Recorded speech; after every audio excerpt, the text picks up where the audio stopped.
The Shining Wizards podcast is intended for entertainment purposes only.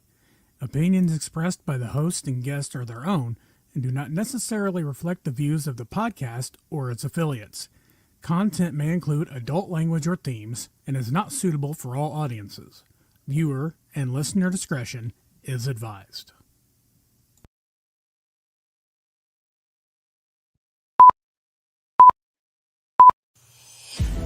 The following is a presentation of the Shining Wizards Network, broadcasting live in high-definition video and available on all podcasting and streaming platforms. Follow us on social media at Wizards Podcast. Check out our merchandise at merch.shiningwizards.com. Do your Amazon shopping at amazon.shiningwizards.com. And become a Patreon supporter at patreon.com/wizardspodcast. And now, it's time for the Shining Wizards.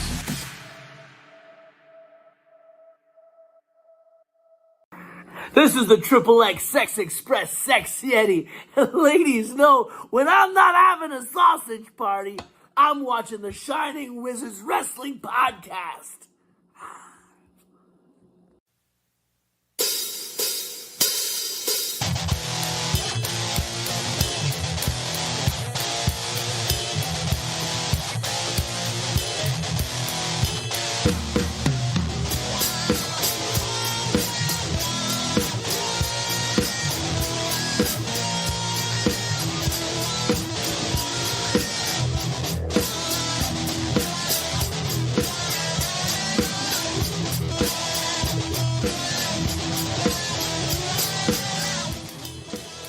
All right, it is episode 761 of the Shining Wizards podcast, and we got a show for you.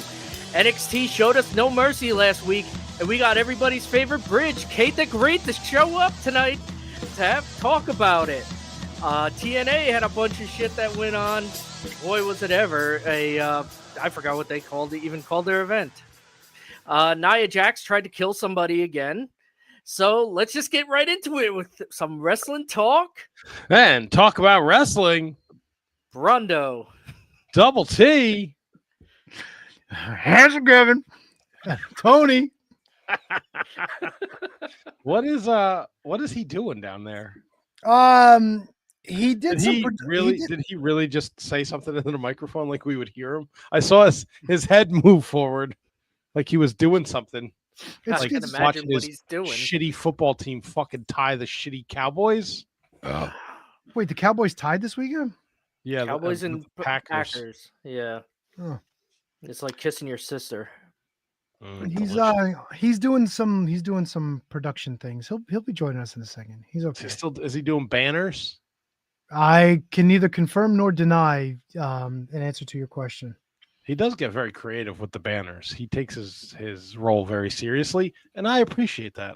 No, we all do. Much respect to Handsome Kevin. Brr. Yes. Brr, brr. How you guys doing tonight? I chose a different pair of glasses, so like I'm seeing everything on the screen reflected back to me. So I'm other than that, I'm doing okay. Oh, what are you, fucking four eyes over there? Yeah, I don't know. This was my spare pair because I couldn't find my other pair, which I never wear these, so they're like nice and new, but they're not. You should like probably wear your glasses to find them.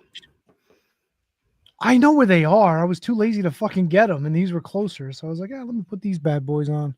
That's fair. I like that. Brundo, how goes it in your neck of the woods? Oh, good. Had a great weekend. Watch my son slowly become a rock star. So, great times. What when do we have to start worrying about when he's out there getting the strange and staying out all night? Are we still a couple years away from that? Yeah, still a couple years away. I get at least another 2-3 years, and then I'll worry about him. All right. Why did you do? Why you wouldn't worry about? He's a good kid. Nah, all right. He's a good kid. Don't have to worry. All right. I mean, he's watched. There are plenty of things he's watched and heard me scream, and he never repeats it. So, you know what I like hearing people scream? Here comes the serpent of pleasure. The serpent of pleasure. What a fucking mess, man. What a fucking mess. Good evening, everybody. Hello, serpent of pleasure. How are you? I'm in this state of confusion, man. I'm on like 3 hours of sleep. I'm fucking beat. I didn't sleep at all this weekend, and I took all my lunch break, right, to do the banners, and I found different things to put in there, right. And I come home, I grab my laptop off the kitchen table, I bring it downstairs, I pop it open. I was like, man, these are going to be great. You know, it's not fucking there. The goddamn banners, they're gone. So I'm trying to piece together. I got nothing like I had them before. It's a mess, but I'm happy to be here. How are you guys? Groovy. Yeah. Awesome. Groovy. My wife put in I helped my wife put in a new fan. Nice. It's got a remote. Ready? Light on. Oh, hey. You got the variable speeds on that remote? Oh yeah. I can change the speed. It's fantastic. I got the gentlemen are in the basement putting in a new furnace. So if you hear a bunch of banging and clanging, it's not me getting buff, dude. Banging and clanging are not two words that I associate with you, Double T. Maybe you should.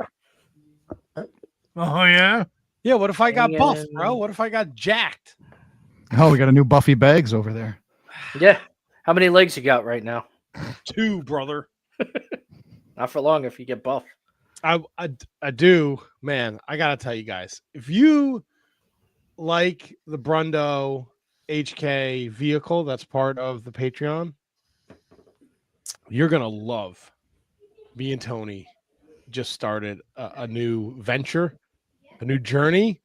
And speaking of people with no feet, I found an email in the old Shining Wizards email where we tried to book Kamala, and he said, thanks, but no thanks. But here's how you can get an 8x10 if you send us some money.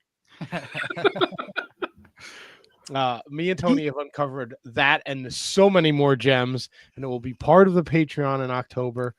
So definitely, if you are on the fence about signing up, $3 a month, you will now get the history of the Shining Wizards, the Rogue Indie Chronicles. I mean, come on. What more can you ask for? I guarantee next month's episode is going to be a fucking hitter, man. It's going to be a wild ride next month. Dude, every episode you guys have done they've been hitters. It's been an amazing journey already. I look forward to it every month to recording. I can't wait. Now, is it weird for the two of you to go back and listen to it?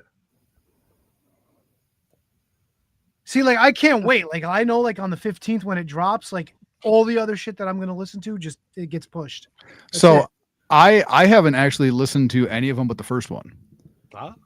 I played the first one for my wife because she's like, well, I really got to hear this. And there were some things that she found out, which was kind of interesting. And then she goes, well, yeah, it's funny. And your wife doesn't support us on the Patreon? Rude. No. Dude, my wife don't listen to shit either. Don't give HK my wife a hard doesn't time. either. I was just, Hey, Brundo's my wife's in the chat. But no, after listening to the first episode, she goes, I might sign up to Patreon because I'm kind of interested in hearing the rest of these episodes. And I was like, you could just ask me questions. 6 episodes later. That means she has to fucking talk to you. That's not very kind. I'm going to go work on banners again. You guys have fun with Golden Gate Kate. No. You don't want to talk to Kate? You guys kept saying hitters. I thought that was a segue. Can we stop? You said it, bro, not me. What are you? That's your girl. Did someone say hitters? There it is. Okay. Writing that down. Hi, fellas. Fucking dust off the Yankees shirt, huh? That's nice. Real fucking cute. Bro, the Mets suck. What are you going to do? It's over. My season's still alive, so for I 5 can more still minutes. be ornery about it, Tony. Yeah, but 3 months ago, you're like, oh, the season's over anyway. Who cares when the playoffs are coming? And he was right. Did I know or did I know? Yeah. Well, 3 months ago, the Yankee season was over too, so they just managed to pull it together at the end. But Yankees almost won the pennant. I know, but like, I can't get excited about it because Aaron Boone is going to put in a glass of milk in the 7th inning to pitch for us, and like, just Is that like a Santa Claus reference? I don't get Would it. it be mommy's milk? It could be. It could be the mother's milk. You got to get into the clitter box to get mommy's milk. There it is.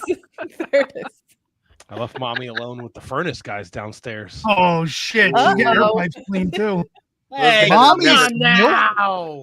Mommy's milk double T. What the fuck is going on? That's Marina Shafir's finisher. All We don't watch AEW, so we wouldn't know. I know you don't. But if you want to talk anything about AEW, Kate your gal Wednesday nights right here on the Shining Wizards Network, the A Show, if I dare say so. Wow. That's a whole different tune than you sung last week, Tony. I thought it was the D Show. But You mean the Double D Show? It's the AEW show. So Well there you played. go. Well You got played, that Kate. going on. These guys are What's absolute going on, guys? How pigs. we doing? I apologize for these pigs. Nothing but a bunch of animals I work with. It's What's okay. so funny when you pee-pee on me? We're the animals. Yeah. Woof. Nothing is. It's not AI. It's not AI generated, people. That's a drop from Tony's mouth. No, it's not. That is so Yes. for real. I don't know what you guys are talking about. Kate, how are you?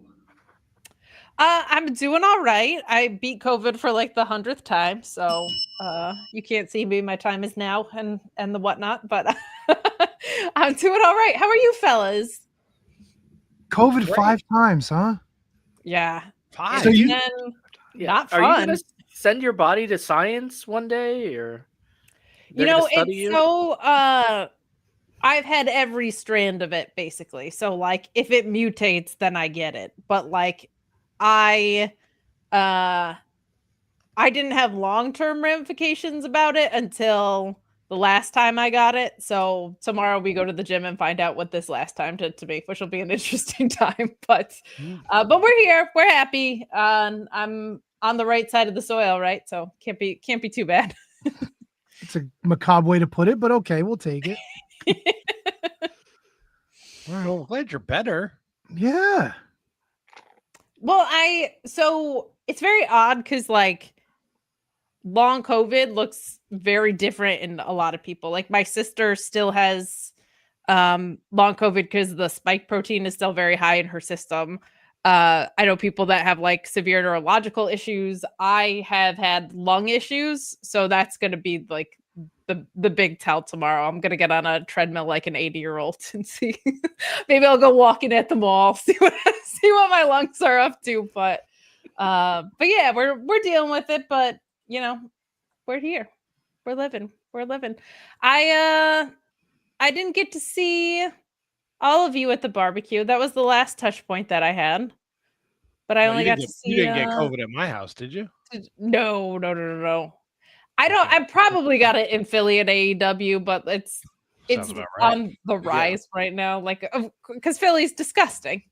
Bunch Yes. of animals with no showers. No, The come fucking on, worst place in America. If they were going to drop a bomb anywhere, it should be Philadelphia. When I think of like, oh, where's like a clean, safe environment? I'm not like the 2300 arena in Philadelphia. So I mean, you could always head up to Kensington. well, but it's my neighbor had it too, but we didn't even see each other because he had it the entire week before I had it.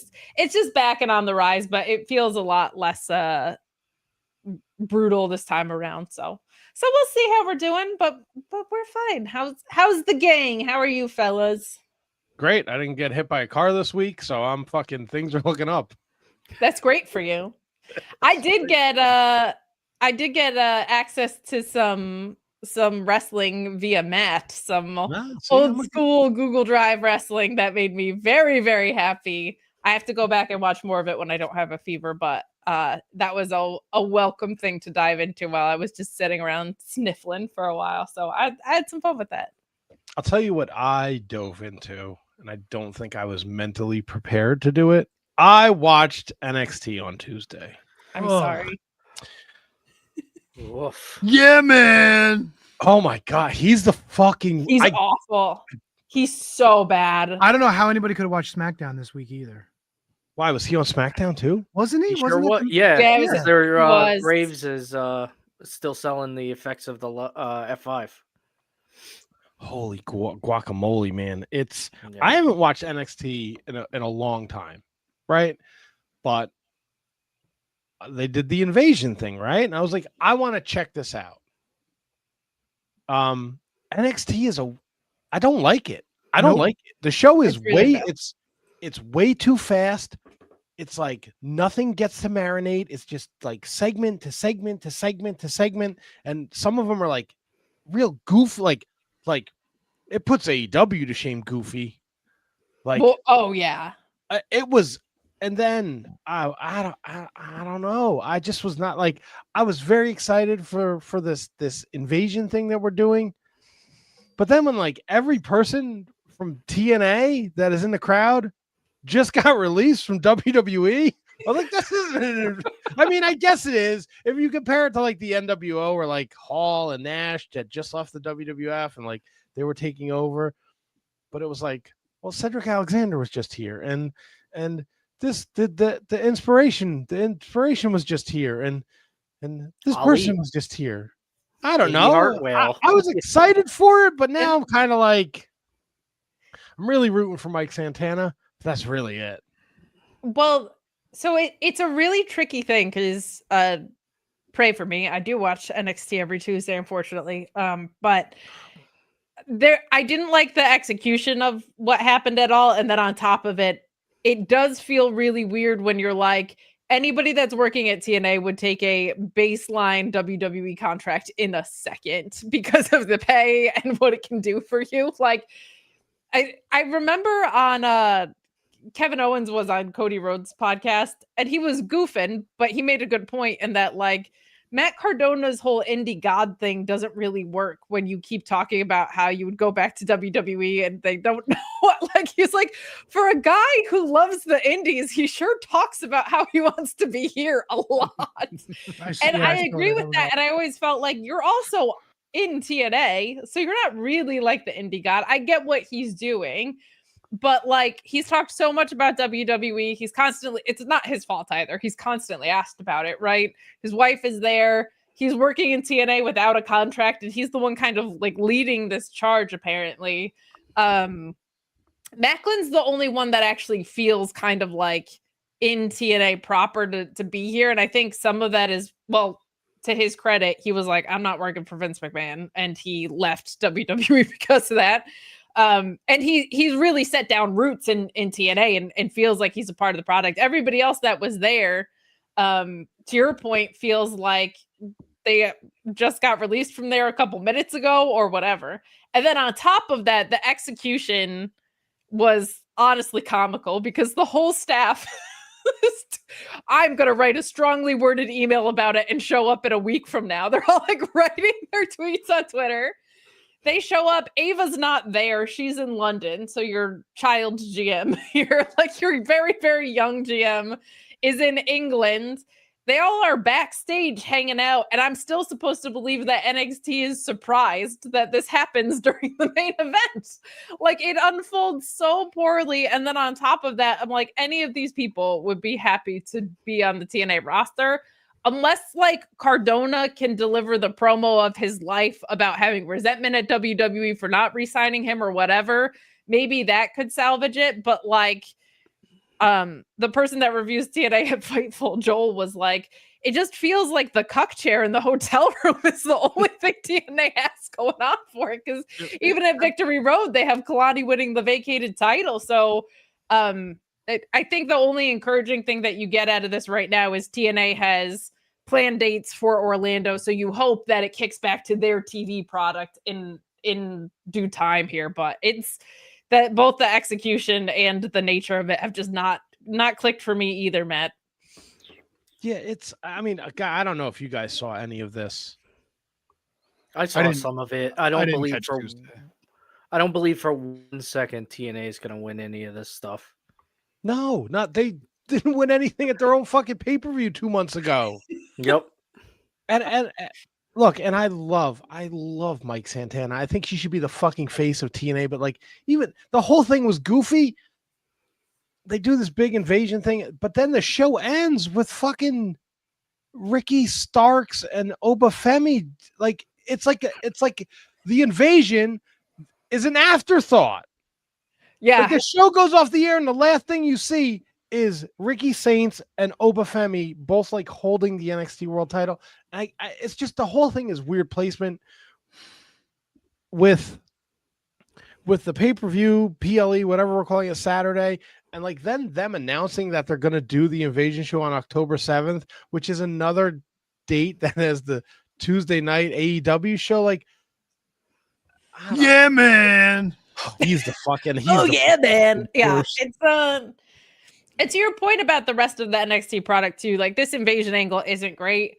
I have so many issues with the NXT product for kind of across the board. Like their presentation is something that never resonated with me, but it is so brutal when it's like, and we have this LFG person show up and Evolve and TNA. I'm like, are you going to focus on your own roster of anybody that actually works here at some point? Because it feels so, like you said, like everything goes way too fast. Nothing can kind of say. Even like, I'm really happy for Ricky Stark Saints, and I think if Obafemi is going up to the main roster, like he could be a megastar if they treat it right.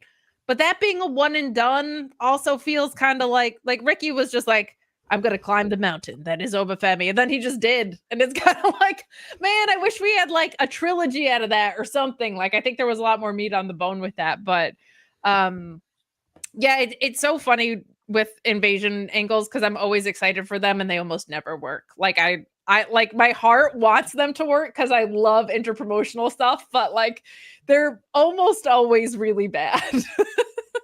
I can think of one in the entire history of wrestling that worked, and that was ROH and CZW in the mid 2000s. That's it. Sure. Yeah. It's so weird too. There's a playbook on like it's right there. Like, what? Yeah, I don't know. It's just like they're gonna like.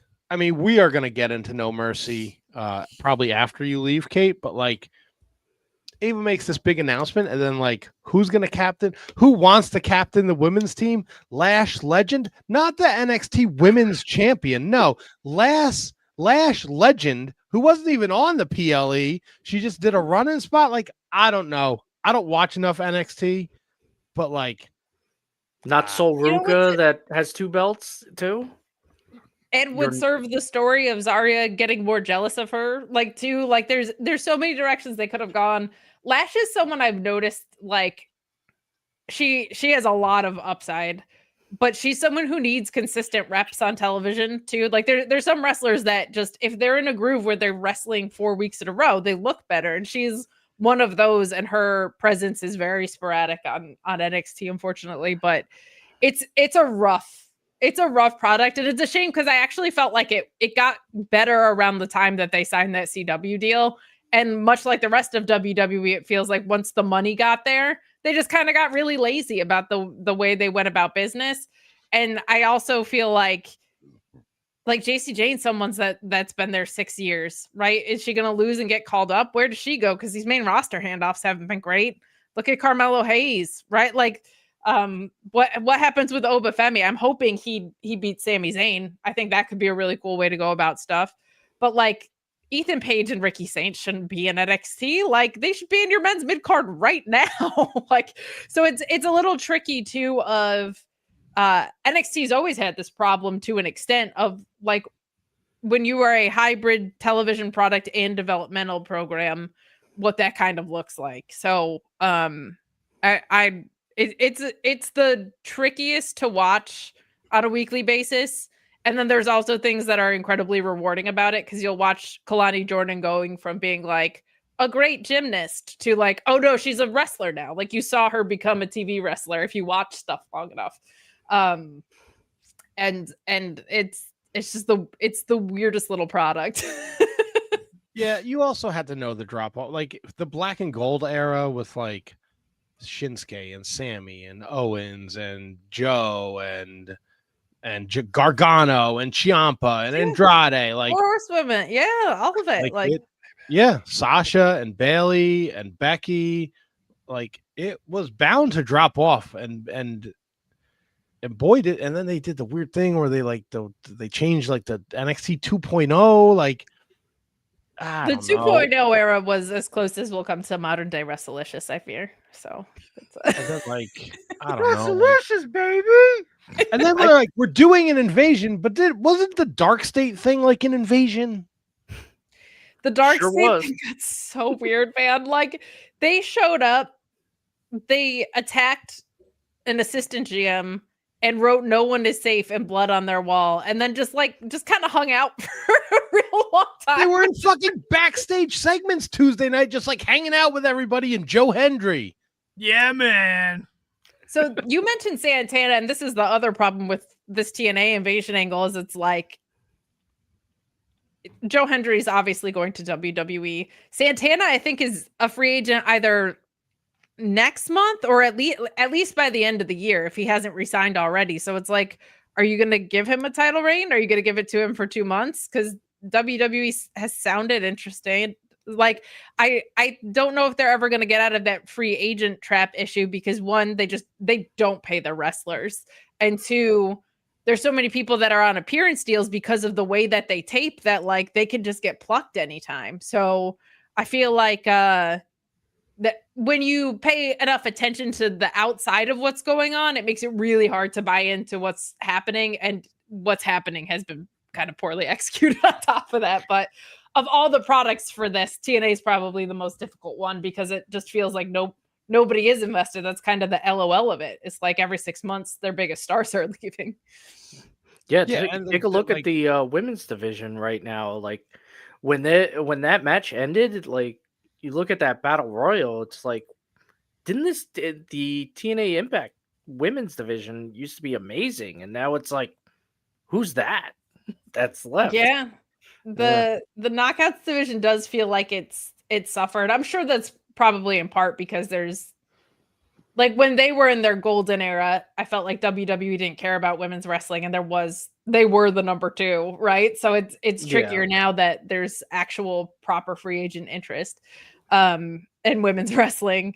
But yeah, like they've taken some hits. I'm wondering if like as ROH contracts start to come up, if they'll get a resurgence the other way. But it's even, I was talking about this the other day with someone, like the indie scene doesn't feel like it has its standouts, but it doesn't feel like there's anything in the indie scene itself that's like properly hot right now. Like GCW feels like it's cooled way off. Like I don't know if you were like name the next 10 up if I really could, honestly, where I used to be able to be like, oh, Willow Nightingale, you know what I mean? Like just rattling them off the top of your head. So it's weird. It's kind of like in a restock area. And as TNA absorbs NXT releases and whoever they can get their hands on, it feels very lost in the shuffle, unfortunately. Also, they got rid of Gail Kim, so women aren't as eager to go there because they aren't going to work with her, despite her tweeting through it this week. She's very, very, very highly regarded by women's wrestlers. So,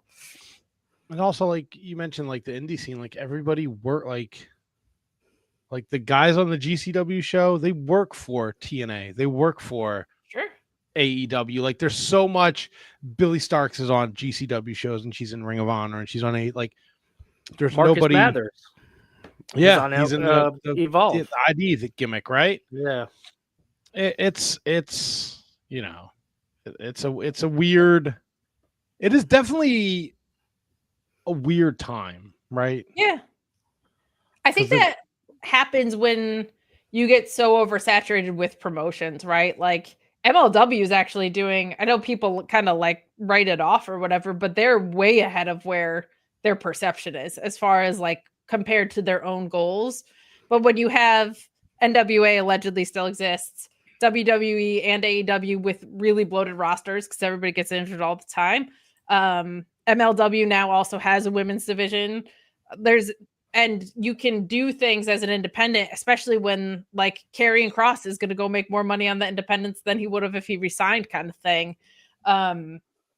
You're right. It's a very open playing field with free agents, and part of that's exciting, and part of that means like, what does it mean to be an independent talent, right? Like, gets a little tricky. What was You're right last up time there, T-Donk. What was that? When was the last time you watched MLW? MLW is one that I tend to watch in, like, if I hear there's a really good match. You know what I mean? Like, I do really like the Dijak Bishop Dyer thing. I saw Fujita almost murder Matt Riddle, which I thought was very fun.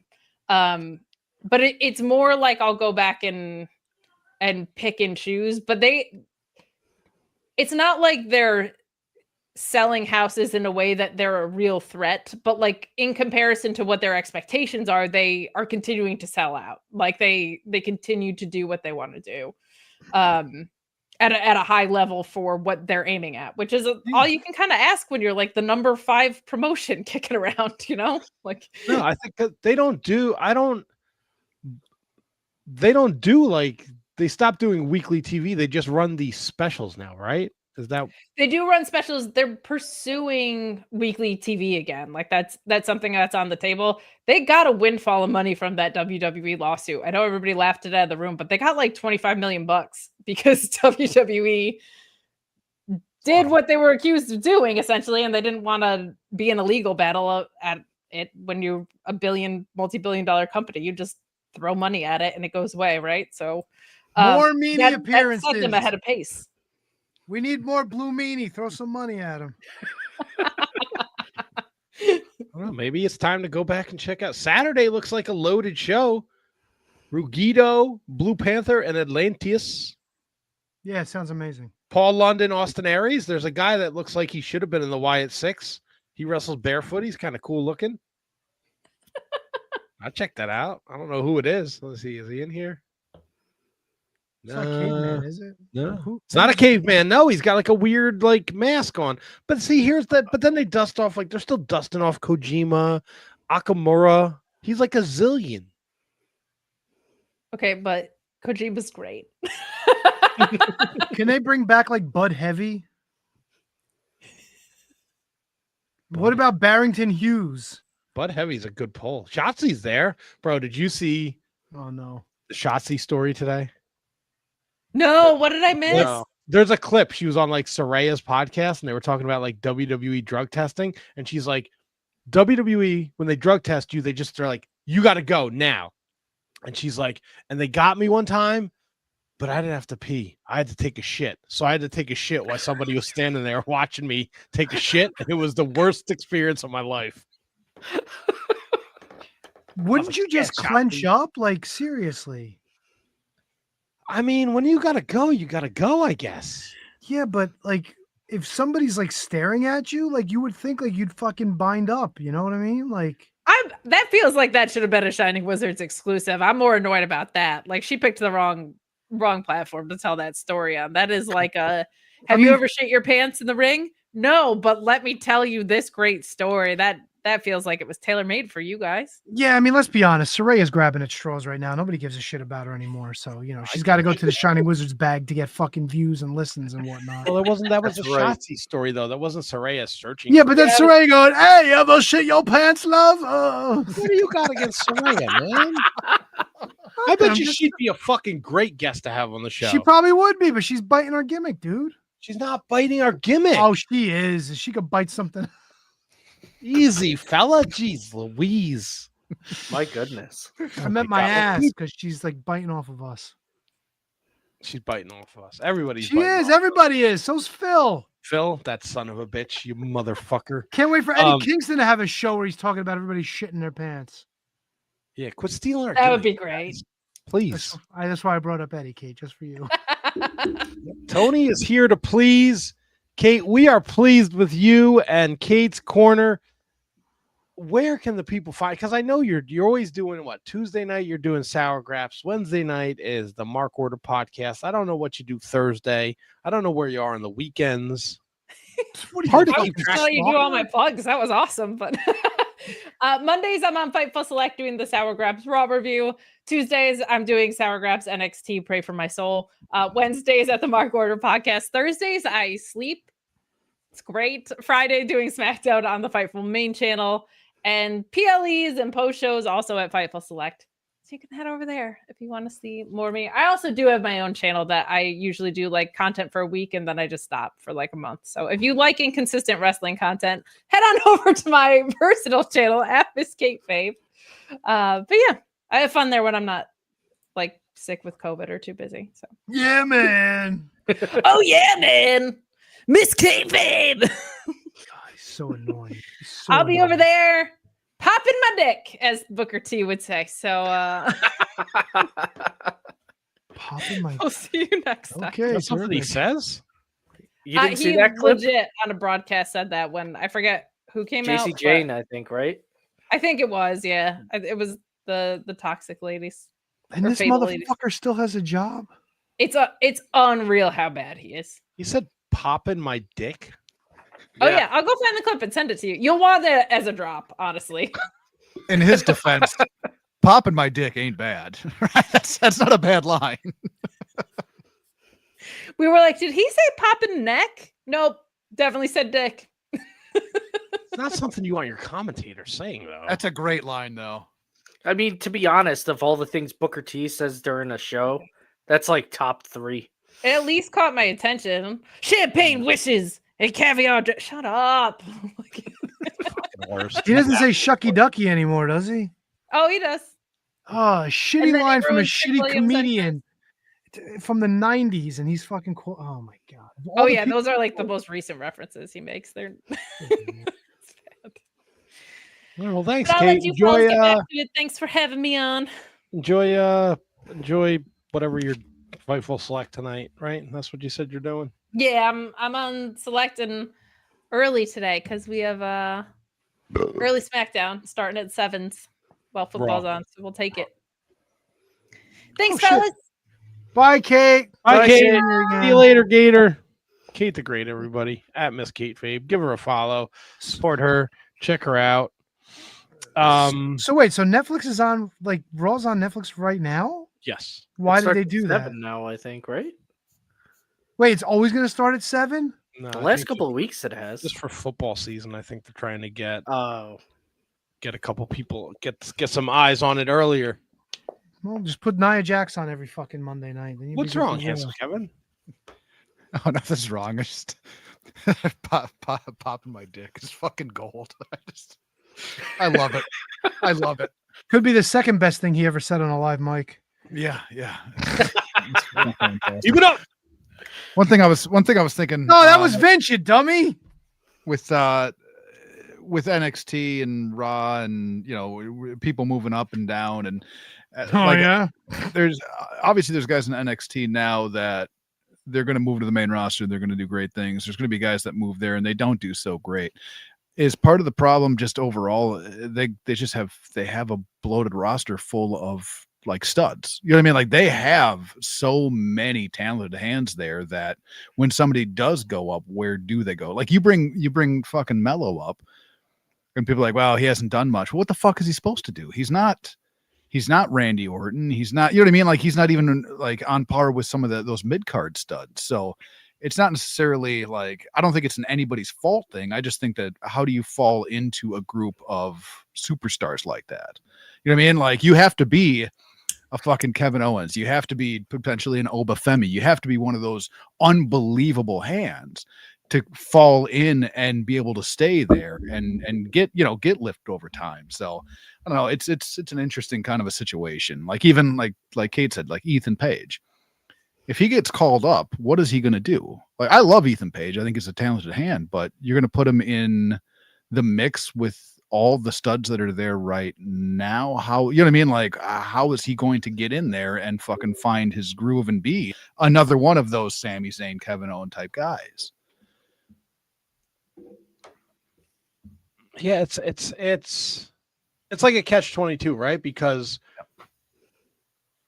you are like Carmelo Hayes and Obafemi, like world champion, NXT world champions. At some point, someone said this is going to be the face that represents this brand.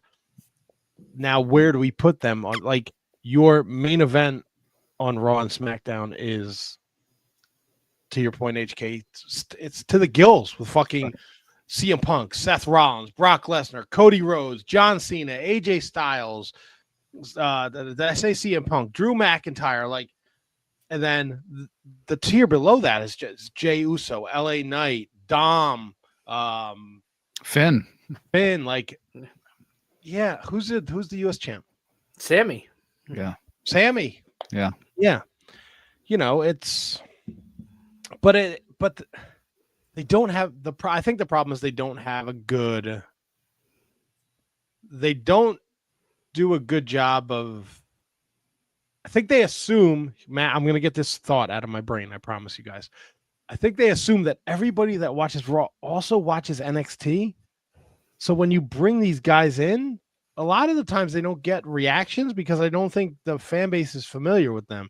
Perhaps we go back to the early 90s, mid 90s. Maybe we give them a couple vignettes. Maybe you reintroduce me to Carmelo Hayes instead of what's he in a tag team with the Miz now? Yeah. I think that's finally breaking up after last week. Miz goes mellow. What's it called? Some mellow Miz, some shit. Mellow don't Miz. That's not really what it's called. No, it is. Yeah, it is. It's horrible. It's horrible. Come the fuck on. Well, and I think like when you had mentioned like NXT's like the black and gold when you had Shinsuke and Kevin and Sammy and those guys were coming off of unbelievable runs on the indies where people had recognized them on the indies and probably followed them to NXT and we're excited to follow them all the way up to the main roster. Like, and you don't have that right now, and it's part of it's got to be bloated rosters. Part of it's definitely got to be oversaturation, and I don't know if it's across. Like it's obviously across the big markets. You know what I mean? Obviously it's across WWE and AEW and TN. Like there's so much available to us now. But then even if you go to the indies, I think that there's so much available. You can get wrestling at any moment that you want it. So I don't know. It's an interesting situation. I think ultimately, and who do you follow? Like who, and even on the NXT roster, like who do you follow that you want to see? Like I love Ethan Page, but if he was brought up right now and he's fucked. He's fucked. Oba like is a guy that I think that you can bring up and you put him into a situation like I would love to see him go straight to Brock. Right, that would solidify him right away. Go straight to Brock, and he's gonna have a spot. But you almost have to do something like that to get a guy a spot because of the amount of other studs that are there. It's a great problem, right? It's a great problem for fans. It's a great problem for companies. But then, like, what do? They fire people, and then everybody cries about it. Like, well, that's the thing, right? Or like, here you have Carmelo Hayes. He's putting in the time, right? We're gonna bring him up. Oh, Penta's available. Let's snag him. Oh, Ray Phoenix, get him. Rusev wants to come back. Well, now we just signed fucking 3 guys. We're not sending them back to NXT, right? Rusev has name recognition. We can use Penta and Phoenix because of our new thing with AAA. Yep. All right, Carmelo, like we appreciate what you did, kid. You're with the Miz now, which is not a bad thing, but it kind of gets like to your point, man. It gets lost in the shuffle. Yeah. I'd rather see the Ethan Pages and the Ricky Saints of the world in NXT until there's a spot for them, right? Until there's something that makes sense for them to get involved. Like, I love your idea, Bruno. Oba Femi answers the Sami Zayn challenge. That's a huge splash. Sami Zayn he's been a main player the last 3 years in the WWE with the Bloodline stuff and US champion and IC champion with the stuff with Gunther. Like, boom, let's do this. Like, I think that makes sense. Yeah, but didn't Jevin Evans do that last week or something? Javon Evans, Friday night, yes. So what are they gonna do? Just keep lining up NXT people for Sammy? I mean, it worked for Kevin Owens when he did it years ago with John Cena. He beat John Cena. Yeah, which is why it worked. Yeah, and he was still NXT champion. So, as you were saying, how do you bring guys up? That was probably the best they've ever brought up. From NXT. But that's one in a million. He's a talented kid. He is. My goodness. That opening match, him and Briggs, they killed it. That had me at the edge of my seat the whole time. Really? You didn't like it? I liked it. There was the knee to the face spot they completely missed and they sold it. So I think my problem is I made the mistake of watching NXT on Tuesday. So I picked with like, there's this great fucking vignette for Josh Briggs. Like, I don't give a fuck what anyone thinks anymore. So like, Josh Briggs is going to smush him. He's a giant. He's a giant man. Yeah, man. It was okay. It was Javon Evans is a super talented kid. I'm more excited of the fact that they're going to let Javon Evans challenge Leon Slater for the TNA X Division title. That is, another situation where TNA is the cuck. They'll just sit there and watch another NXT star walk out as their champion. That match should be fucking fire. Yes. It wasn't a bad first match. It's all right. I don't like the finish, man. I don't like that. Just No? it doesn't work for me at all. And Evans is a talented kid. I think Briggs is a pretty talented cat too. But it's just so much jumping around. Just so fucking much jumping around where it gets to the point where it's like, you know, okay, you can jump. Like, can you throw a crisp punch? Like, you throw his t-shirt. Yeah. Can you throw me a Randy punch? Can you throw me a Jerry punch? Or are you just throwing forearms and jumping? You know what I mean? Like, his clotheslines look like fucking shit too. Yep. And he can bump. He can definitely bump. He can draw sympathy pretty easy because, I mean, just of his build. You know what I mean? He looks fucking brittle. But then he just gets back up and jumps around. You know, look, I'll give him credit. He does like some unique like ways he bounces off the rope, but at the same time, it's like he's a good reversal guy. Like I'm not comparing him to Rey Mysterio, but you know, Rey Mysterio's whole thing was he reversed everything he threw at him. He reversed, and I think Evans can throw a lot of great reversals, like him reversing that choke slam into a cutter. Fucking chef's kiss on that one. Well, NXT's No Mercy was on Peacock, so Handsome Kevin, you could watch it. Yeah, I watched the majority of it. Okay. The majority of it. Yeah, I didn't watch the main event. Really? I saw what the outcome was, okay. and I went, I don't even want to know how they did it. I just don't. I don't know. Like, I'm a big Oba guy, and like Ricky Starks, he's a talented guy, but he's a tiny guy. Like, how did it end? You tell me, because I don't know. It so when they were on the outside, Oba went to powerbomb him on the table. Starks put it into a DDT, gave him another DDT on the outside. They get back in. They do, I think, a little back and forth, and then Starks reverses another DDT and then does a swinging DDT, and that was it. 3 DDTs. 4, actually. 4 DDTs. Okay. 4 Yeah. DDTs. At the fourth one, I looked down. Like, I looked at my phone for something, and I hear them count to 3. I'm like, wait, that was it? Gotcha. I didn't think they were going to take it off of Oba for a long time. Neither did I. Did I. Yeah, I didn't watch the main event. I was not. In fact, I thought the story was going where eventually Javon Evans beats Oba, but you see what happened there? This is what's wrong with wrestling today. Brundo expected a kick out at 2 from 4 fucking DDTs. Accurate. Is that not lost on anyone? Like, seriously. Yeah, I'm with you. Yep. Yeah, it was and also the fact that it's Oba Femi and he's had 1 defeat in NXT in 2 years. I mean, everybody's got to lose at some point, you know? Yeah. Maybe this is maybe Oba's coming up tonight. Do we know? Like, I haven't seen anything on the Twitter. Maybe this shit happened. Speaking of which, we're still on the X, aren't we? We are. We're rocking and rolling on the X. People are tuning in. I love it. Loving it. I love it. It's like we're welcoming back. It's like we're welcoming back like old friends, you know? Love it. Welcome back, old friends. It's nice to see you. Yeah, come on, sit down. Spend a few with us. Yeah, pop a dick. Yeah, hop in the lap.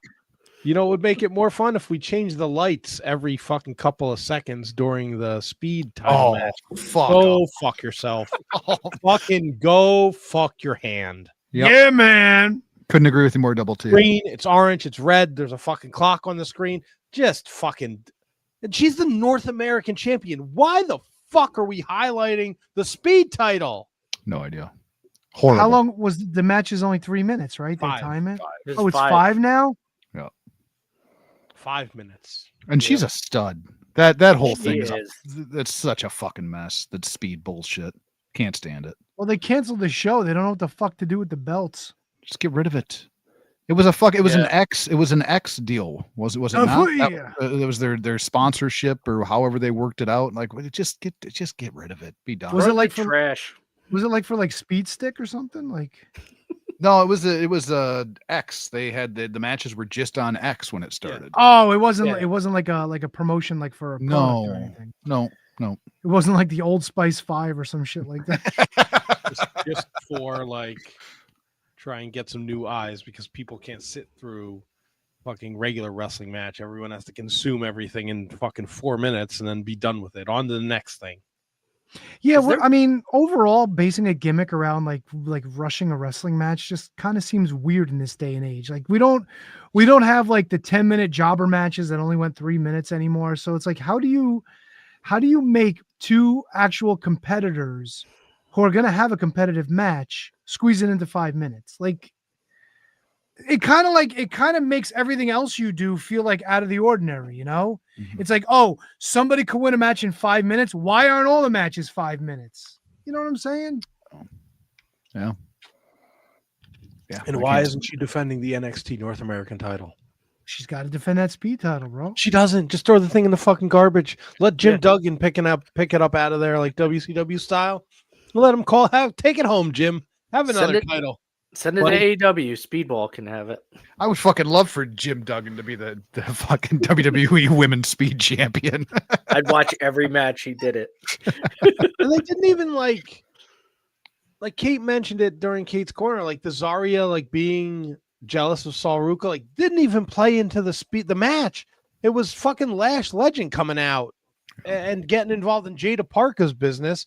But they didn't even explain how Homegirl got hurt until fucking 2 segments later where they show her backstage. Like I don't fucking know.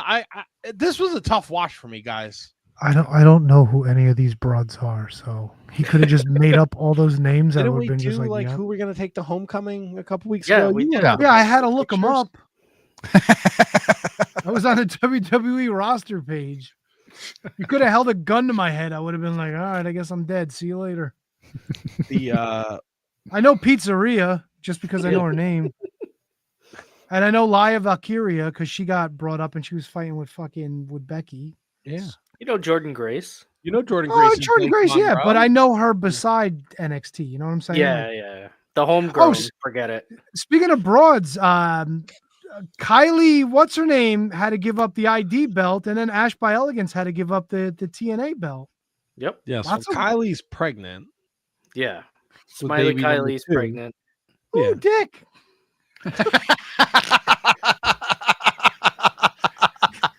Brundo grabbed the pen. Oh, I'm already writing it down. But I don't know. We'll get to the Ash by Elegance stuff. I want to finish talking about NXT. Weaponized steel cage match. What did you Wait, there was a steel cage match? Oh yeah, Jordan Grace and Blake Monroe. That was in a cage? Yeah, Rage in the Cage, brother. She cut fucking Jordan Grace's hair. It looked like brown spaghetti was everywhere. Brown spaghetti. Palms are sweaty.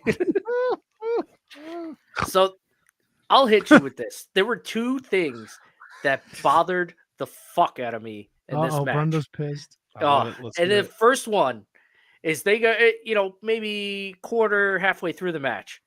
Jordan Grace, Monroe goes for a pin. Jordan Grace puts her leg on the rope. They break the pin in a fucking weaponized steel cage match. Yep. Just for 2 minutes later for one of these fucking idiot announcers to go, there's no rules in this match. Then why are you breaking the fucking pin up? Fuck off with that. Fuck yeah, Brundo. Completely took me off of that match. And also the fucking finish. Jordan Grace gets fucking powder thrown in her face just for it not to do anything to her and her finish the fucking match anyway. She throws powder in her face on top of a steel cage and she has enough wits about her to stand on the top rope, do her finish, and that's that. Fucking powder. Maybe she closed her eyes, dude. It'd be the first all over her face. Brundlefly, as far as the breaking up the pin, I couldn't have said it better myself. I think you've heard me say it. I thought of you the second I heard that. 100%. Can we write down it was all over her face, please? Tossed it right on her face. I don't know why you need to go a weaponized steel cage match. Like that Yeah, part of it, it's a little yeah. It's putting a hat on a hat, man. Yeah, it's not necessary. I did enjoy, like, I'm a big Jordan Grace fan, so it was going to be hard for them to make me dislike this match. They tried. They certainly tried. The diamonds thing, that was I thought that was a unique twist. Yeah, that was a unique twist. I'll give you credit for that. That was Yeah. Instead of it being thumbtacks dime because of who Blake Monroe is. Yeah. I like that. I'll give you that. The fucking You dump out the garbage can. It's like curling irons and stuff. That made me laugh because it was such, like, they're definitely saying, like, this is the Battle Axe Cage match, and then Battle Axe Cage match. The hair dryer spot, like when she ties her up and then she cuts her hair, and like when she's cutting her hair, she's not like cutting it because she's not opening the scissors. She's like stabbing her hair, and I was like, this bird's lost her fucking mind. So then I'm like, I'm kind of into this. And then she finally cuts her hair. And then Jordan Grace cries. Like, you're getting the shit kicked out of you. And then you cry. And then when she it doesn't seem like she struggles all to get her hands out. Like I just, that part of it. And then after she gets her hands out, then she can't untie the cord to get like whatever she was going to do with the damn hair dryer. That fucking bugged the hell out of me. And we got to figure out new ways to attack with kendos. We have to.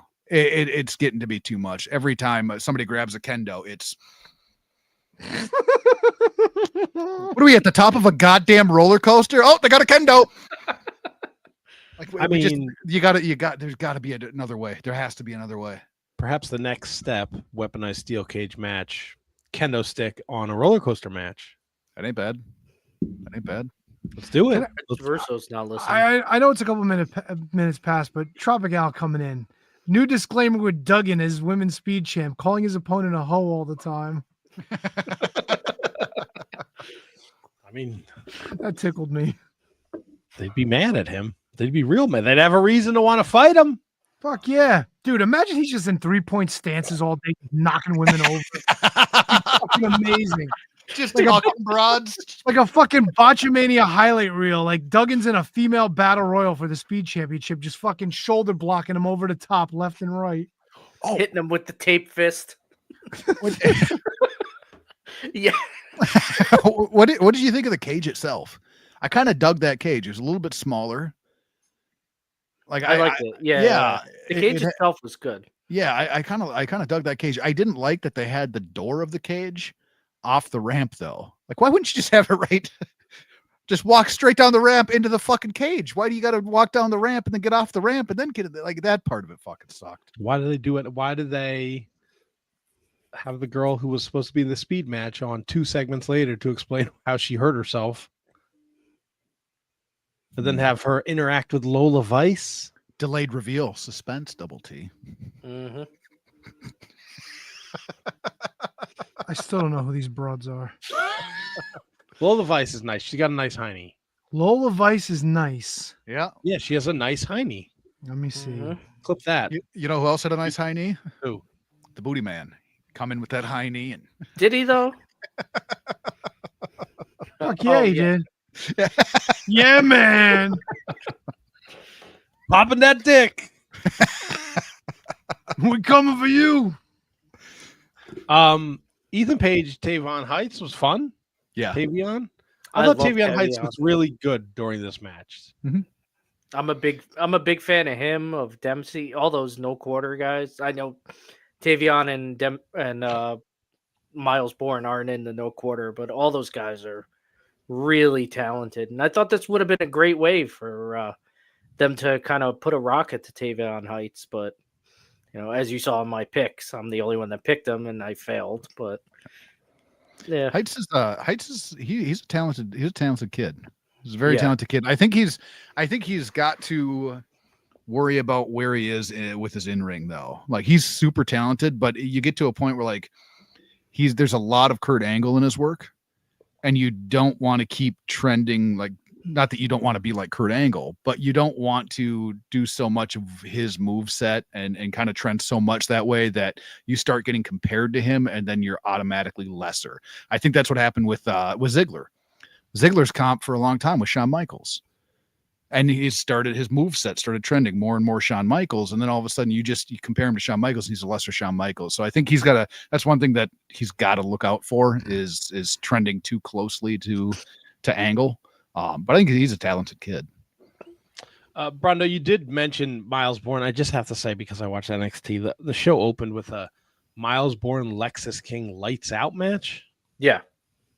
And Lexus King gets his intro, and then it pans out, and you can clearly see Miles Bourne like standing next to him in the entranceway, and then he like flips a switch and the fucking lights. And I was like, "What the fuck? This is what we're starting NXT with Tuesday night."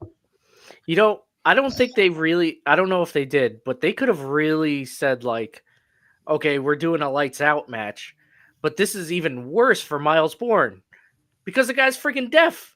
You take away 2 of his senses. He can't see, and it's not like the crowd can yell and he's going to hear it. That's true. Yeah. Jesus, Brando. No, it's true. That's why I like him so much. I was deaf for many. Yeah, I was partly deaf for many years, so now I got a wrestler like me. Well, now how's your eyesight, Brando Fly? That's the only thing left on my face that works. I don't know if it is, because I got to ask you a question. You sent the group a text. Oh boy. And I gotta ask, because I didn't see it. You didn't see it? You send a picture to the group that is clearly tits, and you say it looks like there's a dick there. Now I'm gonna show this picture to everybody. Hopefully they can see it. It's the necklace right above the tits. Yeah, it looks like a pencil, though. Yeah, it looks like a tip of a pencil. Does your dick look like the tip of a pencil? And how do you see a rack and instead? My wife's still in the chat.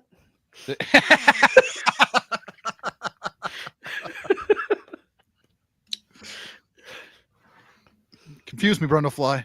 Confuse me. I don't know. I guess the guy I know that sees a rack and goes, "Hey guys, look at that dick." I don't think he said, "Look at that dick." He said, "The necklace looks like a dick." Well, he wasn't like you checking dicks out while you're getting hit by cars. Yeah, well, that's true. HK makes a good point. I mean, my head is not always in the gutter. I think Brando was just trying to pop you.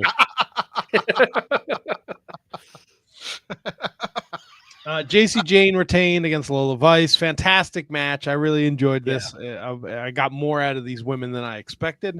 Oh, yeah. But then the hooded figure cost Lola Vice the match. So she didn't get to do her little butt thing. Maybe that's maybe that was the Speed Girl. You know why I picked JC Jane? Because they did the thing on NXT where Lola Vice holds up the title. I was like, this bitch ain't winning. Par for the course. I don't even remember who I picked at this point. You picked JC Jane. I think Did she win? No. Yes, JC Jane won. Good. Where are you picking?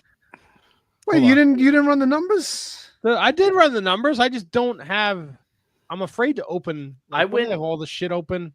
I know. I went 3-3, and yes, you went 3-3. Tony, you did lose. You picked Lola. I'm sorry. You went 4-2. Handsome Kevin went 4-2. Guess who's in a tie? Me and Handsome Kevin. Why? What did you do, Double T? I went 5-1. Oh no shit! Look at you. Yeah, you took Oba and Lola, Handsome Kevin. Those are Lola. You fuck. I fucked that up. Of course you did. Well, even we were talking on whatever it was Saturday night. I was like, perfect. I only missed the Oba. I meant to. I don't know what the fuck I did. Whoops. You went after that hunt. Your eyes work? Yeah, eyes work. I guess I just can't type. Ah, good point. Were you trying to cast your picks? Little stubby nubs you got for fingers. I was putting my picks in while I was at my favorite Honduran restaurant, though, so maybe that had something to do with it. Supporting your people, brother. Yeah, I guess. Support my people. God, go outside your fucking comfort zone, dude. Jesus Christ. Just go outside your fucking house. Nothing for me out there. The backyard. You don't know. You're afraid of everything. I went to Jersey. I'm not afraid of everything.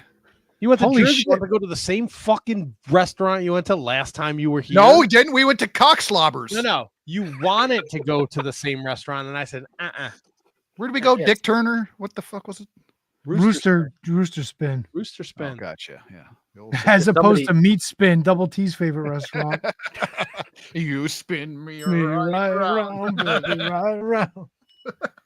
You could probably get in there with no sleeves. They prefer it. I love Less when laundry. I miss that website for one reason. Not that I recognize the two fellas in it, but once it hit like once the counter hit like 30, it said you're officially gay. That always tickled me. Depending on which one. If you went to what was it, wowomg.com, it was like 500. And then it would I guess they really wanted to make sure. right. Meatspin.com was a little less generous with the fucking Luckily, there's a test. Boy. Uh, Oh boy. Well, we got some John Cena to talk about. We got maybe some AEW if we want to talk about that. Maybe we want to Big announcement. big announcement. Maybe we talk a little bit about Masha when we come back from our little break ski here. We got homework to talk about, which I'm very interested to see what the panel has to say about that. You want me to And, assume the who position knows? now? Sorry? Oh, spoiler. No way. There's no possible way. It's because We'll talk all about it. I gotta go. His favorite wrestler's Larry Zabisco. There's always a way to like Hey, good we'll be wrestling. back. I gotta head to the spot and have a shmee, guys. We would like to thank each and every one of you for tuning in each week to The Shining Wizards. Here are some other ways in which you can support the show. If you shop at Amazon, visit amazon.shiningwizards.com and shop the way you always do. You'll pay the same low prices, and a portion of your purchase will help support the show. If you'd like to buy a Shining Wizards t-shirt, visit merch.shiningwizards.com to visit our pro wrestling tee store and select from over a dozen great designs. You can also become a Patreon supporter at patreon.shiningwizards.com, where we offer bonus content, producer credits, and so much more. Continue to listen to the show wherever you listen to podcasts and watch along live on social media. And don't forget to like, rate, review, and subscribe.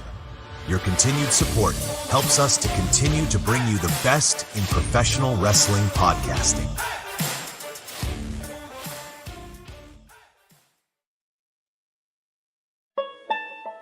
It's time for your weekly lineup of shows on the Shining Wizards Network. Start your week with the latest from Gorilla Brain, featuring the year of Duke and Rogue, covering a year's worth of classic wrestling. And the Tots Pod, introducing the world to wrestling figure collecting. Follow up with 30 Screams or Less, a weekly review of horror movies in 30 minutes or less. And the Shining Wizards, where it's wrestling talk and talk about wrestling. The Network Week continues with the Mark Order, your place for everything AEW. And the ROH Revelry, covering everything in the history of Ring of Honor. Later, it's Radioactive Metal, bringing you everything from the world of heavy metal music. And Inconclusive Breakdown, keeping you up to date on everything happening in the world.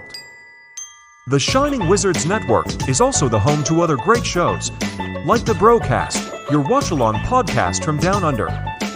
Turnbuckle Throwbacks, paying homage to the greatest shows in the history of pro wrestling. Wrestling Night in Canada, a focus on wrestling with a north-of-the-border spin. And Going Underground, a show that takes you back through the history of Lucha Underground. Enjoy all of the amazing shows on the Shining Wizards Network, available wherever you listen to podcasts and at shiningwizardsnetwork.com. It's the Shining Wizards Network. Entertainment here. Wiki. We're back. We're wait for Brundo. Brundo looks like Butterbean. He was like, his skin tone matched like the background for like 2 seconds. You notice that he looked golden? Yeah. That was kind of wild. The gold. I mentioned the Patreon earlier, but you want to check it out. Wizards History, the Rogue Indie Chronicles. Like we're having so much fun over there. You want to check it out, especially me and Tony banged out a great episode Sunday. We pulled out some old fucking reads, drops.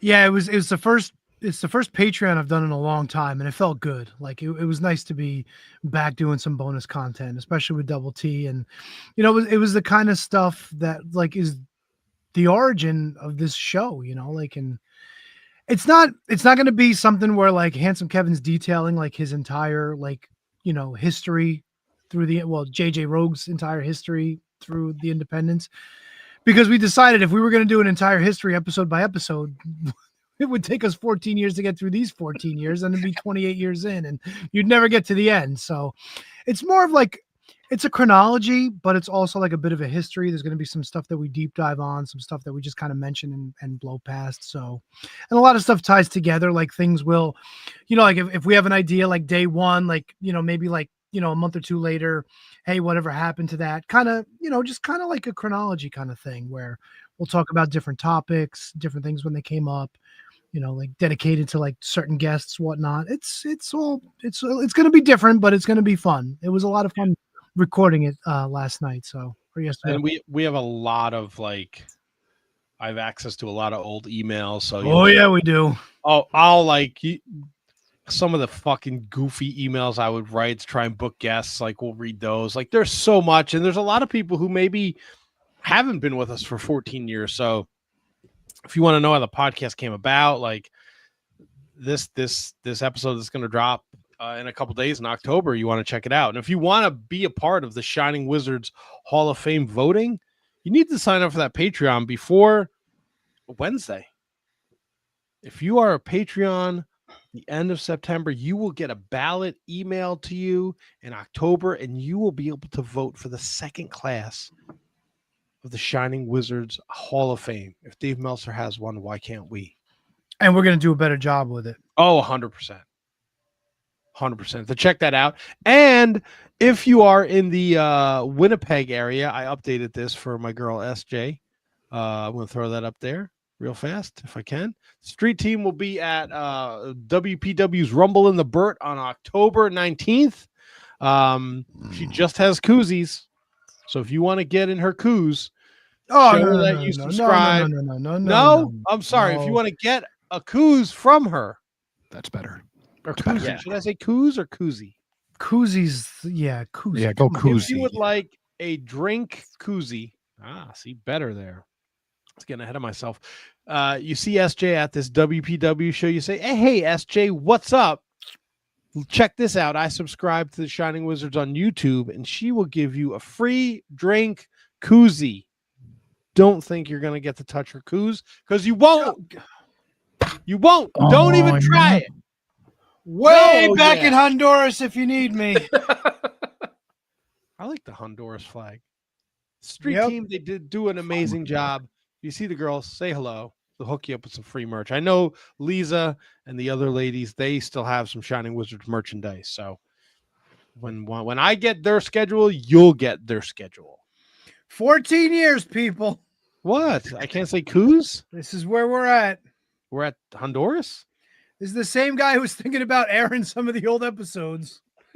I still think with the right disclaimer, I don't even think we need a disclaimer.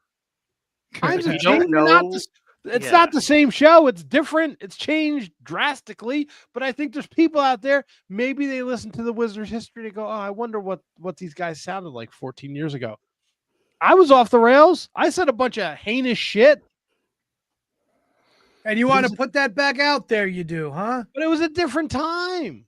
That was more acceptable. Doesn't make it right. Handsome Kevin knows if I can change, he can change. Everybody deserves a second chance. Even easy, fucking Rocky Balboa. Even the pedophiles and the rapists, right?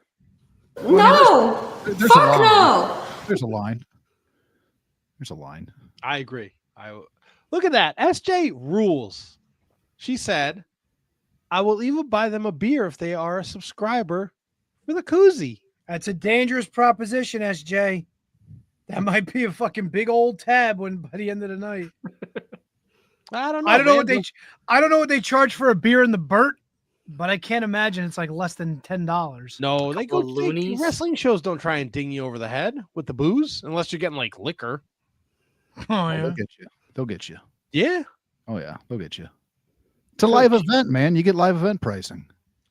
Yeah, I guess. Do you really want to feed a bunch of independent wrestling fans beer too? They probably get all rowdy. Although Canadians might be like nice. Probably much better with it. Yeah. She says $5 to $8 tops. It's not bad. But are those tall boys or small boys? I don't know. What, Molson? Molson is a Canadian beer, right? Yeah. I guess. Get a Red Dog. That's the one where you flip it upside down. It looks like Batman eating out Wonder Woman. Wait. What? Wonder Woman. Wait. Red Dog. Is it Red Dog? Batman, Wonder Woman. Oh my God, this might be a thing. It's 100% a thing. Someone told you to flip the Red Dog beer logo Yes. upside down, and suddenly you saw Batman showing Wonder Woman a very good time. This is a fucking thing. My God. You know what? You're not the only one that knows weird things. I know weird things. Yeah, but why Wonder Woman? Like, I could see Batman. I don't understand the Wonder Woman though. I don't know why you putting your fucking finger over your camera. Because I'm trying to like block out Kevin Nash style, like the rest of the logo, so I could see it. Yeah, maybe. Don't tear your quad. He's doing okay after his heart procedure, right?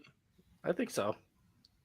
I mean, I picked them, so I know we're running out of time. We're gonna have a new draft coming up soon. yes, we are. SJ says now you got to show us Show us what? the logo. All right, hold on. Let me see if I can or cannot do this. All right. Well, while you do that, we got I guess last week after the show we got the announcement. John Cena, AJ Styles at Perth Crown Jewel. All about it. Also, this week, AJ Styles certain he will retire within the next year. Oh. Is AJ Styles worthy of a retirement tour like John Cena? No. No. Not in Maybe- WWE. Maybe not. Maybe I mean, definitely not to the extent. He hasn't had the same career as John Cena. Correct. But he does, like, if he wants to say I got, whatever it is, 20 dates or however he wants to do it, I do think that he's had a career worthy of at least some form of a retirement tour. Like I say, I don't think that it's on par with Cena's, but I mean, the guy's been a stud for a super long time, and he is still unstoppable in the ring. Is it are we oh Tony found it.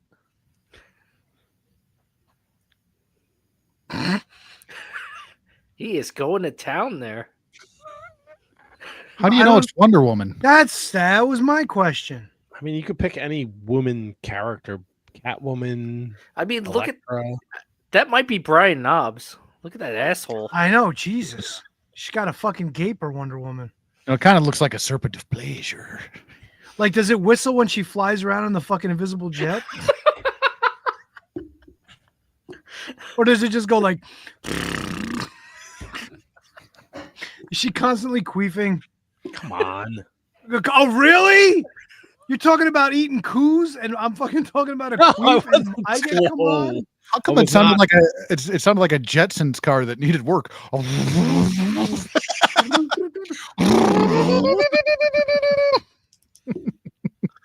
Hawaiian nose humming on the Shining Wizards. So we get AJ Styles, John Cena. I don't know. What? We got to watch? Why? No, I just wanted to stick Polaco's head in there for a minute. Okay, do you want me to check? No. Oh yeah. Well, fuck it. Why not? I don't give a shit.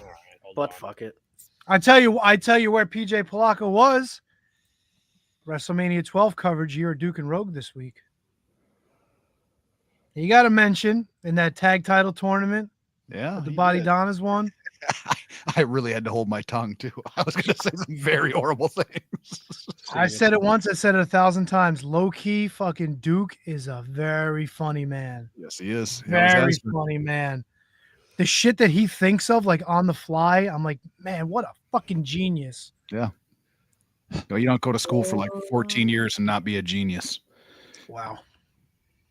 He shared a pretty interesting photo of. Oh, he retweeted. Someone shared a photo of a young Davey Boy Smith Jr. doing commentary with old Portuguese Man of War, circa 1995. That's They fun. put him on commentary? I think it was like maybe like at a fan fest. Oh, okay. That Of makes some more sort. sense. Of course, he's Emphasis on fan, not fans. Yeah, fan. Yeah. looks like he's reposting some kind of lib thing on TikTok. Oh, libs of TikTok. Yeah. There you go. Yeah, he's really batting 1,000. This just incredible character. That's really it. He's been kind of quiet on the old Twitter machine. So there you have it. There's your update on old PJ. Okay, terrific. Yeah. Speaking of okay, terrific. Let's talk a little bit about the SmackDown situation we had Friday night. A little triple threat action between Tiffy Time, Nia Snacks, and Jade. A couple things to take away from it. Shining Wizards Wrestling Podcast. Now that's not just the coolest. That's not just the best. Shining Wizards Podcast. Now that's just incredible. Didn't cost us a penny.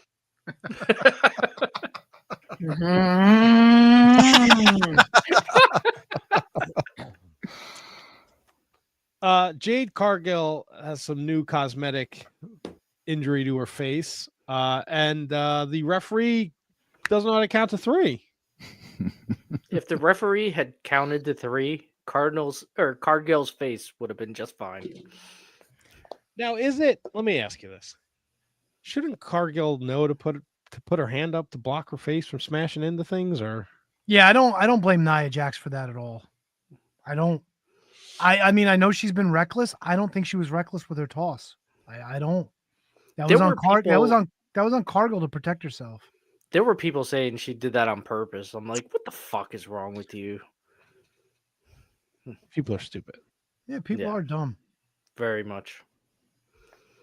HK? I think her track record kind of well, that's the makes problem. people attack. Yeah, yeah, that's the problem. The many times she tried to kill Kairi Sane, and Becky Lynch's face, and yeah, it is the track record. Like, she's known for.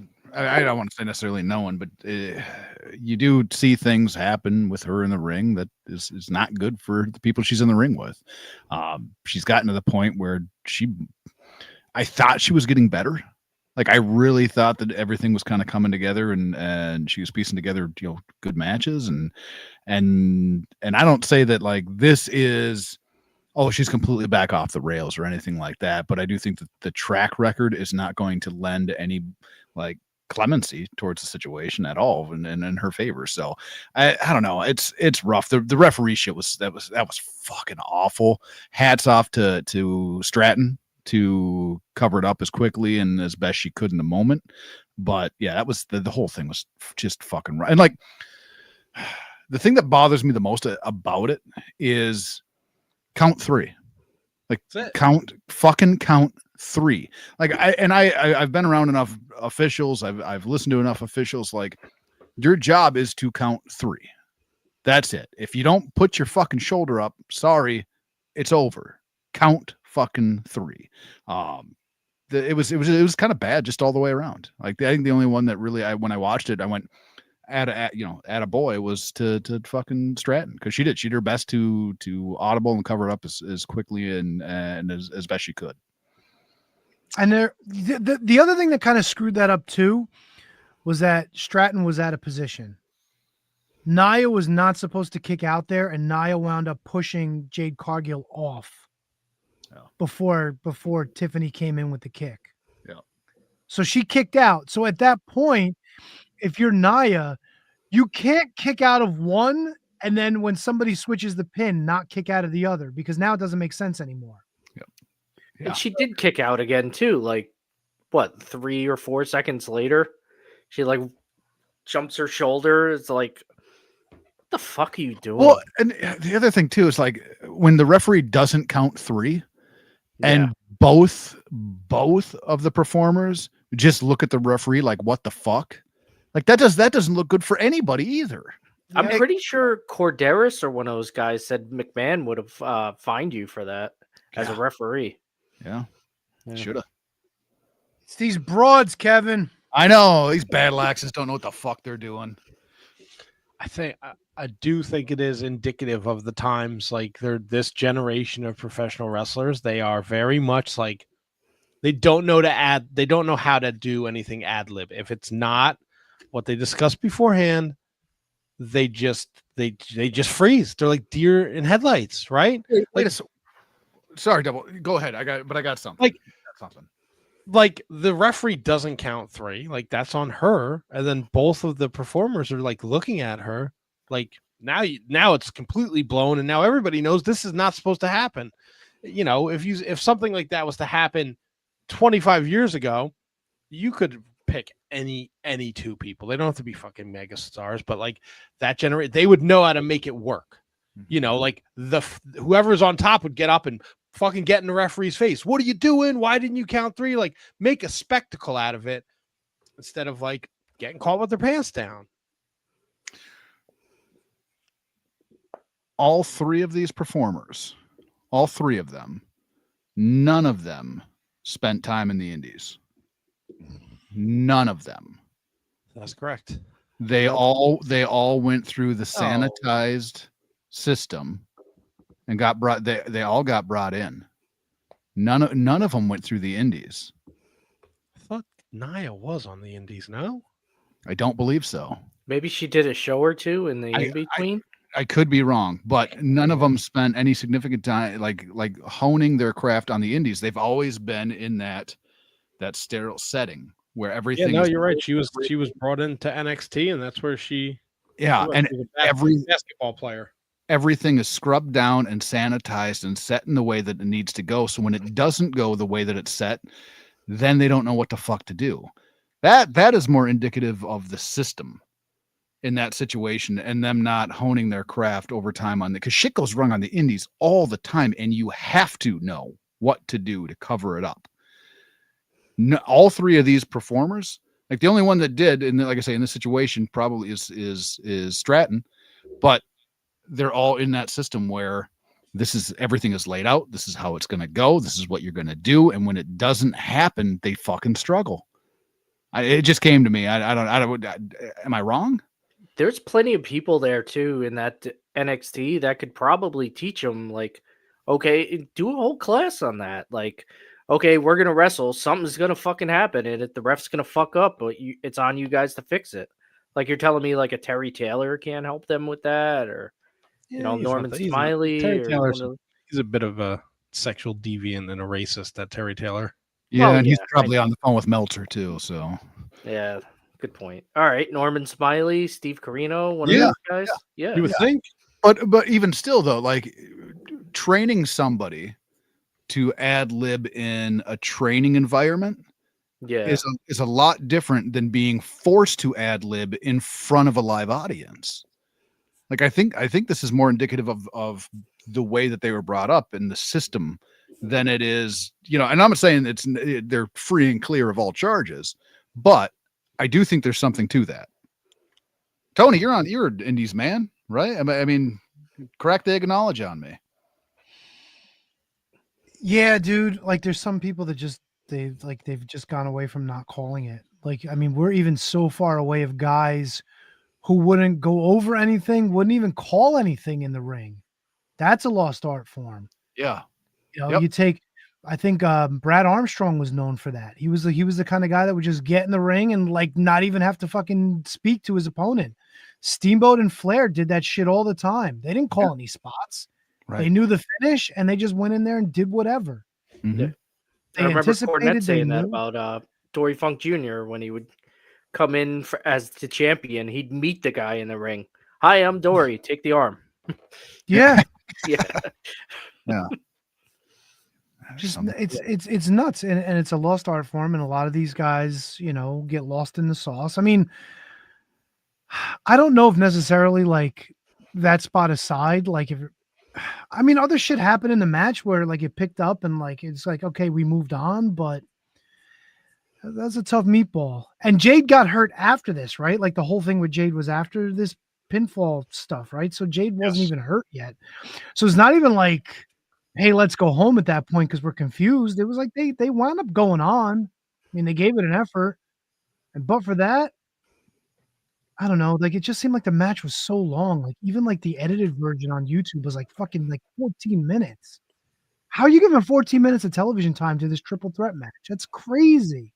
It was the main Maybe event. it was a make. It was supposed to be on WrestlePalooza. Maybe, but Tiffany wasn't cleared, or then her doctor said her agent said she wasn't hurt to begin with. So who knows? Let me ask you guys. Yeah. Are we still on board with Tiffany Stratton at this point being the women's champion? On SmackDown, I mean, at this point, who else? No, but I mean, are you feeling her as the champion? I'm feeling her as something. I knew. Oh, Brundo. I'd like to note that wasn't me. Yeah. Yeah, I figure I beat you to it. But yeah, sort of. I'm definitely okay with it. I'm definitely okay with it. I think that she's one of the more skilled people on the roster. Now, if you were to say like, I don't know, Alexa Bliss, right? If you were to say Alexa Bliss is going to take the belt off her, I'm okay with, I'd be okay with that too. But I think right now I have no issues with her being the champ, and it's for as little time as she spent in wrestling, for her to be the one to go back and call the quick audible and try and cover up. It tells you like there's something there. She knows what she's doing because she's only 5 years now in. That's a skill. That's a skill. I'm definitely okay with her having the belt. I don't know, man. Every time I just get the feeling like she's got a cloud of like, I think mediocrity is like too harsh of a word, but like there's like, she's got the connection to the crowd, but there's no like pizzazz there. Like there's nothing that says like, oh shit, Tiffany's going to wrestle. I want to see her match. It's kind of where I'm at right now. You put Charlotte and Alexa out there fucking all day, every day. You put fucking Bailey out there all day, every day. Tiffany at this point, she's there. What are you staring at, Double T? What happened? I just got a text message from the guys downstairs. Give me a second. Fucking boiler, baby. Yeah, man. Oh, he shut his camera off. What a dick. What a douche. Somebody bring him back. Yeah, fuck him. Oh, you want to bring him back? We could do that. We just leave him there. Fuck, I gotta fucking. There we go. Oh, there he is. He's there. Hi, Double T. Double T. I thought he was leaving. He fucking lied to us. He's like, hold on, guys. When he looks up, everybody wave to him.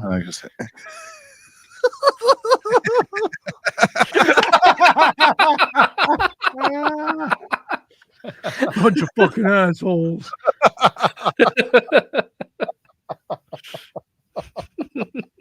That's fucking hysterical. I wish I could put a little picture there in the corner where he is, like a technical difficulties picture or something. There's got to be. You have the Batman picture still? Yeah, but I don't know how. Like, I don't know if we could like. I don't think you can do it for somebody else. I think you have to do it for yourself. Yeah. Fuck. Let me see. Edit name. Edit mic. No, can't do that. No. Fuck. Yeah. He hung us out to dry there. I would have loved to put something in there, you know? Yeah, I know. You would have loved it too. Would have loved to put something in there. So should we get through AEW quick before Double T gets back? Yes, please. Got it. I'm gonna make sure he's back for this one. No, Rondo. Rondo Fly, you watched AEW. What'd you think, buddy? I love Dynamite. What a shock. All right. What tell me what you loved about it, Rondo Fly. I mean, Bro Dildo and Gates of Agony was a fantastic way to open up the show. Like Gates of Agony, I feel like they've done a pretty good job over the last month or two of making them feel like more of a threat over to being like somebody's jobbers for years or somebody like that. So their team with Ricochet is definitely, I think that's been a good team up. Anytime you see Adam Page on the TV, always a good one. Him and Lee Moriarty was a solid match. I mean, then again, it's one of Double T's favorite things where Ring of Honor champion loses on TV, but neither here nor there.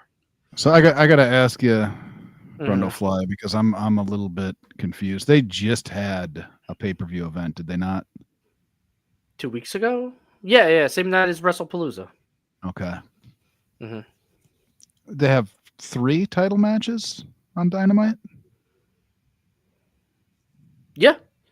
Okay. Why? What's wrong with that? They have 400 belts. Every match could be a title match. One of them was an open challenge match. Who was that? That was the Adam Page Lee Moriarty match. Oh, Lee Moriarty won? But it was an open challenge, but they announced it prior to the match that he was. They announced that it was an open challenge. Yeah. But then, how did they have the video package in the ready for him before he came out? Yeah, maybe Lee called him out beforehand or something like that. Yeah, so not really. And the women's title match with Mina Mellons. Yeah. So that was a fun one. Who's Mina Mellons? Mina Mellons. Mina Shirakawa. Shirakawa. Oh, is she the one that was always, Shirakawa. was she the one always kissing Tony Storm? Yes, still is too. Her body. Oh, they mashed their tits together, don't they? Yeah. Something like that. Yeah. Shirakawa. I don't know what the fucking point is. You know what I mean? I see 4 points there. Oh. Shirakawa. Cut ice with them fucking things. What? What'd I say? What? What? Well, the big thing is to me, the thing I like is that with AEW, they announce all these ahead of hand or whatever. Ahead of hand, yeah, I got you. Yeah, yeah. I gotta. As opposed to where you turn on Raw and they're just making fucking matches throughout the show. Yeah, I don't like you. I don't like you. Fuck you. Yeah, we're gonna wrestle later, as opposed to we got this 2-hour show. Let's right. But we were talking about AEW Brundo Fly. That's interesting. So it's an as opposed to. I don't. OHK. Yeah. Hit me. Hey, the Slurp Truck doesn't check your search history, right? My search history. Yeah. Mina Shirakawa nude. You're welcome. Shirakawa. Bro. Why did Brizzo? What the fuck? My 7 Brizzos, yo. Jesus. Shirakawa. Good lordy lord. And yeah, man. And I don't.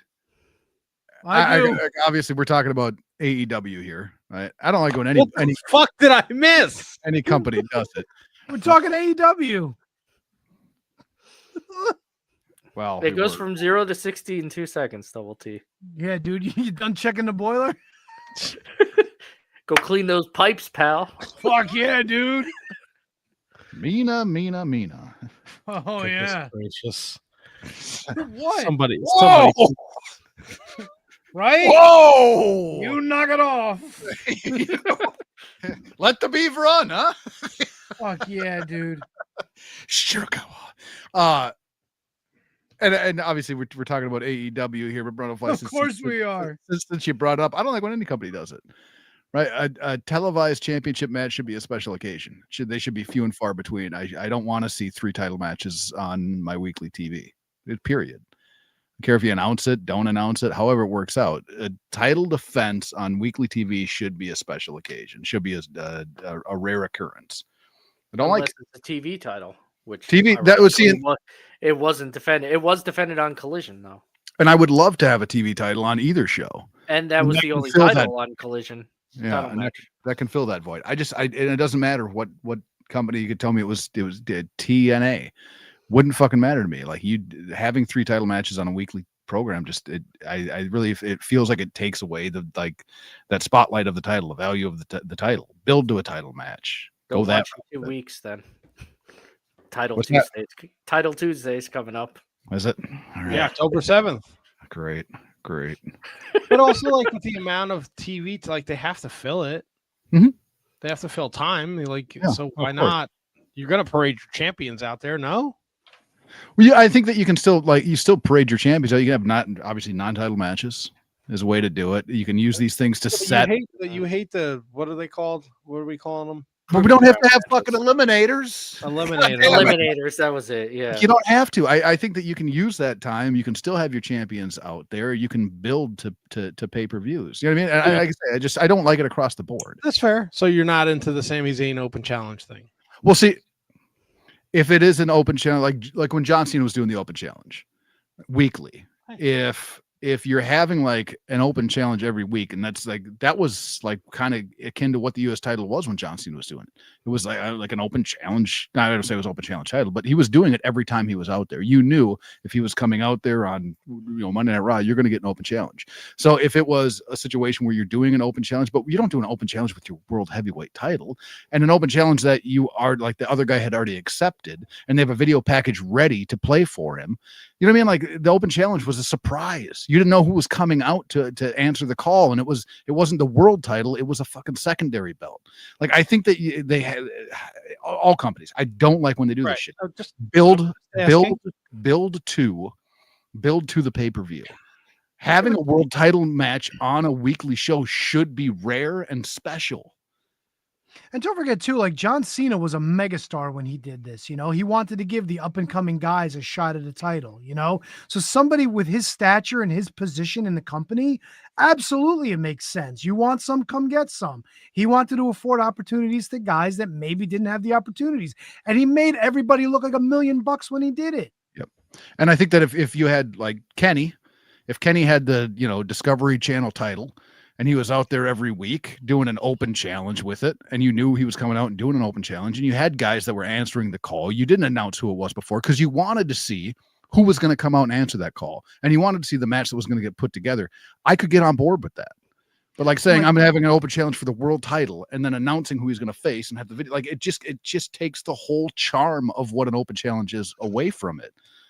Can we have Kenny Omega win the HBO Max title? I see what you're doing, but WWE has just as many, if not more, titles. No, you're right. They do. Yeah. They do. So I just, and we shit on it earlier. Why do they have the speed title? Why do they need these ID titles when everybody's either fucking around and diddling somebody and getting stripped, or they're getting pregnant? Like what's the point? I get it. It's overkill. It's fair is fair. It's absolutely overkill. But the other Stunod thing is too, like Ring of Honor champions losing all the times on AEW TV. Well, it's the ring. It's champions from your whatever promotion it is, Ring of Honor, whatever, losing, and it's like I really enjoyed the Hangman Page Lee Moriarty match, but I'm kind of with Hansel Kevin. Like they should have just had it be a non-title match. Tony Khan really too much with the like. This guy's from Pittsburgh, so I want to feature him, and I'm sure people appreciate that, and the talent appreciate that, but to put him in, like Hangman Page is 4 days removed from this killer fucking main event with Kyle Fletcher, and like, well, all right, I get Lee Moriarty's like the pure champion. They're like, he's the longest reigning pure champion. I'm like, ugh. Well, and do you like sorry, HK, give him the fucking night off. He just went through a war. Yeah. You know what I'm saying? Yep. Let him cut an interview and have somebody come up to him and go like, hey, man, I've been watching you. I've been winning. I've been doing this. I've been doing that. Seriously. Like, let him come out and challenge him and set something up for the next week. Why can't we do short-term storytelling like that? Why? And I can appreciate the, like, we have a guy from, Pittsburgh. We want to do something for him that's going to be special for him, and we want to do something, the crowd is going to enjoy. Fucking run him out during a dark match. Put him in the open. Have him go over in the opener. You know what I mean? Like you don't need to put him in a world fucking heavyweight title match with no build for no reason. If he's the longest reigning pure champion, you put him out there. Say we're getting a special pure match from Ring of Honor. Lee Moriarty, Pittsburgh's own, is going to be here defending his title, and then maybe I don't know. Sounds crazy. While this match is getting ready to happen, have Ian Riccaboni come in and explain to the people what a fucking pure match is and let them showcase a pure match. You might get some more eyes on Ring of Honor doing something like that, and then have this guy successfully defend his title, God, maybe create some fucking buzz about a promotion that you're letting rot in hell. I think asking people to pay $10 a month to watch their TV is fucking nuts. Give it to them for free. Like, Yeah, what the fuck? I think if they did that, it would definitely help. Do you remember the days when AEW had like fucking dark and dark elevation and I do. elevating dark? And remember that shit? Rampage. Throw Ring of Honor on there. Fuck it. I did enjoy Dynamite, but there was one thing Oh boy. that really fucking annoyed me. Did it grind your gears? Meh. I don't understand. Right? Hologram 30, what's he, 34-0? He's Why still is, undefeated? why is Kyle Fletcher calling him out? Because he's undefeated. Shouldn't it be the other way around? I'm undefeated. You're running from me. I want your TNT championship. Yep. Okay. He's a luchador. Maybe he doesn't speak English. Oh, All he right, then does. what, Come on, like, I don't know. It really annoyed me. It annoyed me. The six man was so much fun. Pockets is back. Cool. Oh, great. I enjoyed it. Sound the alarms. I'm really digging the Hechicero. But to have Kyle Fletcher come out and call out Hologram post-match just felt so fucking dopey. It didn't even matter anyway because Hologram's hurt. Well, yeah. See you next year. Right? Yeah. Yep. I like Orange Cassidy. Yeah. I do like Orange. I've always liked Orange Cassidy, but having him in the conglomeration faction, which is just no rhyme or reason to them, and there doesn't seem like a common thread. They don't seem like any of them should be together. And I know that's the thing. Like, well, that's why they're together. It doesn't seem like it just doesn't. It doesn't do anything for me. Like when he had what fucking belt was it? International. Something like that. Yeah. He had the international title in his little fucking backpack. In his backpack, and like I hate that shit normally where you like display the title that you have, but like it played into his character, and I loved what he was doing, and it seemed like he was building like a little bit of a resume for you can get behind him, and now he comes back and he's in a Don Callis painting, and it doesn't do shit for me. Would you say that Pockets was the inspiration for Moxley putting a belt in a suitcase? You trade up. I don't know, man. It didn't work the same. It didn't I work. know, but John Moxley was like, "Hey, Pockets did all right with that shit. Maybe I'll put mine in a suitcase, man." I'll tell you what, I am now that the Death Riders are not holding the championship hostage, I am enjoying them a little more. Good. That makes one of us. You know what I hate? I don't understand why. I don't know why they're trying to put Bowens and Castor back together. Because neither one of them is doing fuck all of anything, right? Yeah, but nobody gives a shit.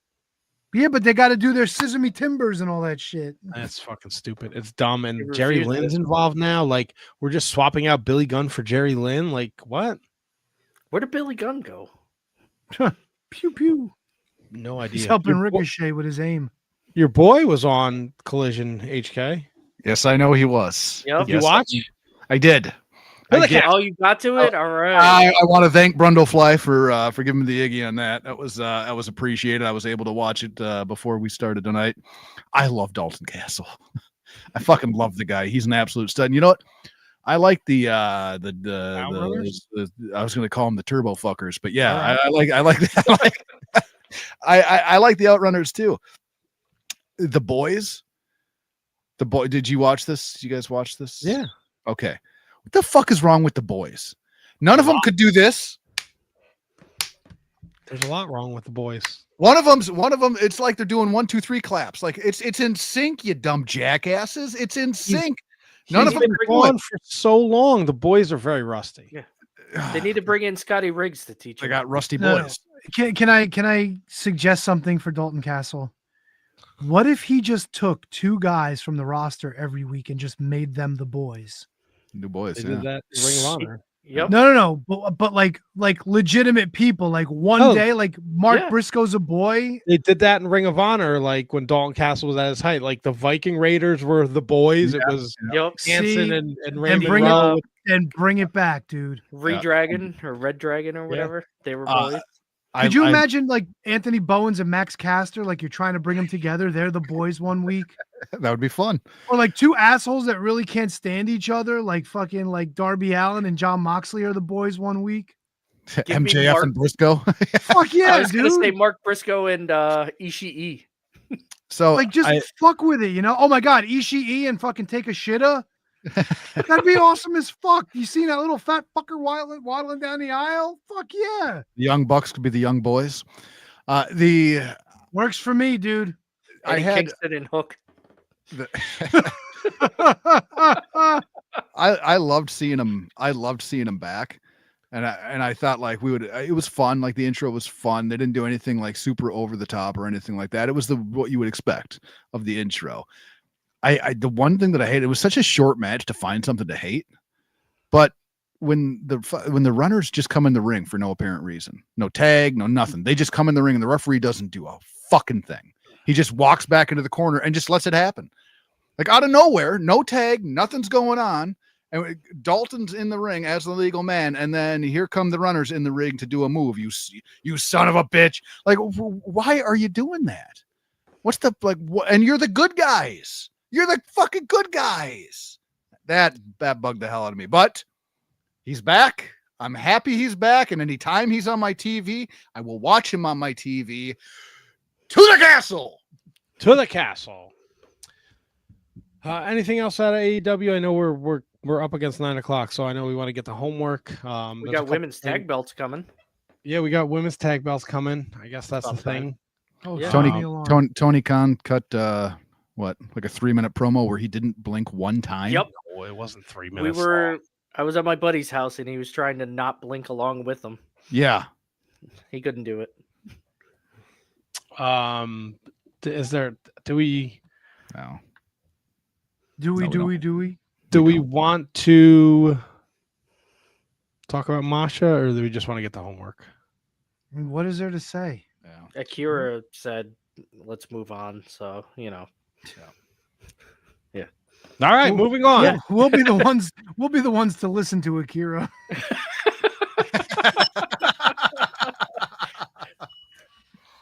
Akira. Hey, baby, when you hit me like that. Underneath your clothes. I want to apologize for what? before anybody gets offended that we were making fun of a serious situation. We would never do such a thing. What? Punch a man? well, we know you would. You know what? That's that customer. There's just one thing I need to say. I knew I'd get him fired up. No. I don't know. It's just the whole situation. The whole Masha Slamovich thing is weird. But because like the PWI 500 came out and like, we didn't talk about that. Yeah. And it was like, this is like, she's ranked 25 and like, she's not a great person. Like, I just felt like it was a weird, and also I think it's weird that Akira has an agent. Well, he's not a very good one. Like, I thought it was or a manager, whatever he is. Like, she's been on NXT. She's been like heavily featured on TNA. She was like in a major storyline for the NXT Women's Title. Like, I feel like that's a bigger platform to be like, hey, by the way, this is the type of person she is, but you wait till the PWI 500 comes out, as Adam Baum told us last week. Clearly a worked list. Like, I don't know. I was like, this is a fucking weird time to hang on the rim and like be like, this lady's a piece of shit. So she's number 25 in the men's PWI. They put in PWI women 500 who is do intergender. Fuck that. Fuck that. There's some poor fucking slob busting his nuts trying to make the 500, and can't be in there because of Masha Slamovich or some other I think bro. our guest from last week was on the list. Oh, well, good for her. Remember when they put Sure. Mad Maxine as like the first woman that made it in there, and everybody was like, great. Yeah, you know why they did that? Too. Yeah, well, number one, to generate buzz, but number two, there was no women's PWI 500 or whatever, 100, you know. No, Chris Starr is 244 this year. Yeah, good for her. Well done. Yeah, all right, whatever. Yeah, she shits with the door open. I want a dude to be on the fucking women's top, whatever they do. I do. I want a dude. Why? Equality, bro. Oh, What was that? 154, 154, about 20 or something like that. I want a dude. Yeah, like we almost missed that one, HK. Top 10. I mean, look, it is what it is. I think we pretty much nailed, the top 3. Yeah, I don't think there's any egregious.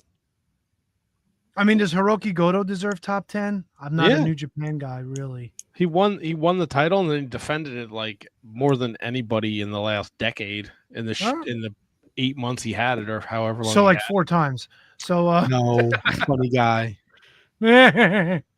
Tropicale's right. Andy Kaufman would have been number 1. Fuck yeah. Yeah. Still undefeated. Yep. Him and fucking Mighty Maccabee never fucking lost a match. I don't. So I was reading the Wrestling Observer today, and I don't know if it's negligence by me or maybe I'll ask you guys. Apparently, Mystico is like huge in Mexico. Yeah, big star. I didn't realize they sang his fucking song for 45 minutes before he wrestled MJF. Yeah, but everybody's singing they sing Adam Copeland's fucking song. They're on happy the stage. He was in the mid to early 2000s. He was whatever John Cena was here, those guys. That was him. He was selling out 10, 12,000. Yeah, that's what he was. That's what Uncle Dave was saying, and I was like, "This is beyond me." I didn't realize he was that big of a fucking star. He still is, yeah. But I mean, the biggest star in Mexico, that's the biggest star in Ring of Honor these days. Hold your tongue. I don't know, man. Mexico's still pretty fucking big with the pro wrestling. I mean, Microman is a huge star for AAA. Alberto's back in AAA. Okay, terrific. 1 month he was gone. Loser leaves for a month. Yeah. And Sam Adonis said it was one of the biggest pops he's heard or been in the ring with. They love him, man. Yeah. Okay, so on the homework? Yeah, on the homework. On to homework. I went blind like you guys did, and I picked a match that I'd never seen before. Bryan Danielson, Roderick Strong, Ring of Honor, Supercard of Honor 2006. It was a longer match. Huh. Oh no, HK's already in back here if you need me. Yeah, I'm very interested to see what I think it was the length of the match. HK doesn't like long things. Sorry, Brundo. That's okay. We both had the same idea.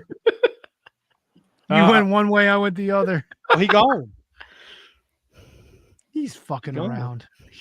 All right, go ahead, Matt. Hey, Double T. I don't understand. So were you in the Ring of Honor around this time, 2005? This was first Final Battle, wasn't it? This was first Supercard of Honor. Supercard of Honor, that was it. No, I was out as a wrestling fan at this point. Oh, that's right. Tune in Wednesday for the bonus show. This was kind of one of the first times they really started doing shows around the WrestleMania weekend. Yeah. Yeah. Yeah. So I had never seen it before, and I really enjoyed it.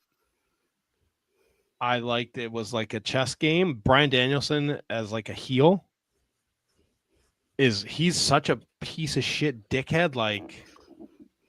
I really enjoyed it. There was a lot of mat work, a lot of technical wrestling, interesting reversals.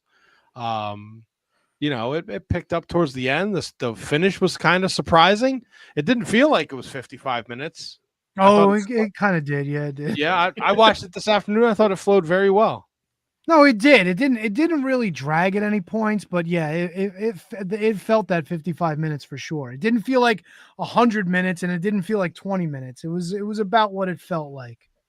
And I honestly didn't pick it because I Googled, because I really like Roddy Strong. I Googled what his best match ever was, and I found an article, and this was the number one match. So I was like, yes, I definitely want to watch this. And then I saw it was an hour, but I was already committed to it. So it was not like a fuck you guys type of deal. Brenda, I'll throw it to you first. Yeah. So I've recently actually watched this match. I did a watch along with the ROH boys, Will and Tom, last year. Oh, you like the match? Ja, ja, ja. And yeah, I really enjoyed it. Like at this point, Danielson was one of the top wrestlers easily in the world. Roddy really, like 2005 and 6, like he came into his own. Like when he came into ROH in like 2004, he's this doughy guy that threw chops and did a shitload of backbreakers. But in like 2 years, he became one of the best wrestlers in the world and hasn't stopped. And he looks fucking fantastic. So I love this match. I didn't feel like it felt like an hour either. It really flowed really well. And those fucking chops, Jesus Christ. Yeah, man, his chops were fucking for real. Holy shit. I like the match. I wasn't head over heels for it. I wasn't gaga for it. There were a few spots that kind of took me out of things. What I did like, I liked that there wasn't a lot of flippy fly shit in this match. When it happened, it was important to the story. It counted. So I was like, okay, you know what? This is just the perfect amount of like flying through the air, trying to hit stuff to the outside. It made sense from a storytelling standpoint. Commentary I thought was excellent up until about the last 15 minutes, where all of a sudden it became like, can Roddy overcome? And it's like, no, that's not the story you were telling. You can't change the story midstream. You know what I'm saying? Like it was like almost like Roddy's getting desperate, like running out of time, or Danielson can't put him away. It's kind of like, it didn't fit. It kind of took me out of it a bit. Okay. Stuff that I didn't like. There was one point where I want to say Danielson, I think, had him in some sort of like bear hug or chicken wing or something. And Roddy went to reach the ropes and Danielson kind of put his feet down to stop him from reaching. And then half a second later, just walked him into the corner anyway to fucking break the hold. So I was like, what the fuck are you doing? Are you stopping him or are you fucking with him? You know, like that kind of took me out. The other big thing that really took me out of it was when the commentators were like, oh, Lance Storm's coming out of retirement. He's going to be wrestling tomorrow, and he's wrestling the winner of this match. And right away, I'm like, who gives a fuck if Lance Storm is wrestling Roddy Strong? Nobody. Nobody. 2006 Ring of Honor fans, 100%. No, but also like this was all DVD release, right? This was not live. You couldn't watch this live, so I didn't get that. Yeah. Yeah, but it doesn't matter. They gave it away. Like at that point, I'm like, Danielson's winning this. I'm like, he's winning this. Down the stretch, I was like, well, maybe, you know, because it was like, this is Roddy's final chance. Maybe it was his third chance. Maybe third time's a charm. So I was getting into that. But when I heard that, I was like, fuck. So like at the end, like when Danielson wins with the fucking roll up out of the fucking submission that Roddy was trying to, that submission's kind of shitty looking, by the way. That fucking weird ass crab where he's off to the side. It's like, I get it. It's Ring of Honor. Yeah, it's like it's Ring of Honor. They want to do something different. And Danielson was fucking all over the place doing the cattle mutilation. He kept falling over and shit. I think half the time, like he didn't mean to fall out of it, but he did. Look, overall, I liked it. I thought it was a pretty well-paced match, but there was a lot of shit that I was kind of like, eh. And look, I'm not looking for perfection. I get it. Shit happens. It is what it is. A couple of those things could have been avoided, but I enjoyed this overall. Would I ever assign a fucking hour-long match? Maybe not, but I was down for this one. Speaking of down for the count, I guess HK has no commentary. That's okay. You know, I want to believe that Double T is a good guy. I think, you know, mostly I think he's a good friend. You know, might get hit. No. Come on. You gotta let him talk. HK, I apologize for Double T. Go ahead, brother. No, I expect it from him. He assigns matches. They're gonna plan my entire day around. You watched it while you walk through the fucking Shire. It takes less time to bake a potato than it does to watch this match. Long fucking match. And again, I think Double T is a pretty good guy generally. And he assigns his homework. And I fucking loved it. I loved it. So, Double T, my man, pulling through in the clutch with a match that going in, I knew I had Bryan Danielson for an hour. Knew that, and he's a guy I can watch wrestle for an hour, generally speak. You know what I mean? He generally does not disappoint me. Throughout the match, like there was very few like nitpicky things I could point to and go, well, I didn't much care for that. Right? That might have been too much. The two things that I did not like in this match, when Danielson walked away and Roddy grabbed the mic and he's like, "Come back, you motherfucker," didn't need it. You know what I mean? Like there was no point to that in the match they were putting on. They're putting on a fucking killer match. Putting that in there doesn't do anything for me. You know what I mean? Like it doesn't add any steam to what they're doing in the ring, because what they were doing in the ring was all the steam that this motherfucker needed. This was clean. This was beautiful. Loved everything about it. The one thing outside of the motherfucker spot that I didn't like, when he went up in for that top rope gut buster out of like the kind of Dean Malenko Rey Mysterio spot there, and he came down, it landed so awkwardly. It looked like he hit him right in the fucking ball bag. And Danielson didn't sell the ball bag. And I was like, you just got the Malenko gut buster off the top, but he busted your ball bag and you're not selling the ball bag? Like, you have to sell the ball bag. Even if it's a mistake, like you 100%, you sell that ball bag. You sell it. But I'll tell you this, Double T. I'll tell you this. That's a 1. Like, can I go over? Can I go over? Oh, can I go over 1? Man, I had a great time watching this match. And I had a bunch of other jokes. I was going to talk about like how, you know, I could have watched at 2 times speed and, you know, still lost like 7 matches or anything. Like there's I had a ton of shit, but you know, I had a great time watching this match. I can watch shit like this over and over and over again and still be entertained. You know what? No fucking weapons, no fucking blood everywhere. They weren't flying around like a bunch of fucking spot monkeys. Oh. Things flowed together. There were submissions. There was reasons for the submissions and where they went to work, what they worked. This is fantastic, man. I thank you for this homework. Thank you for this homework.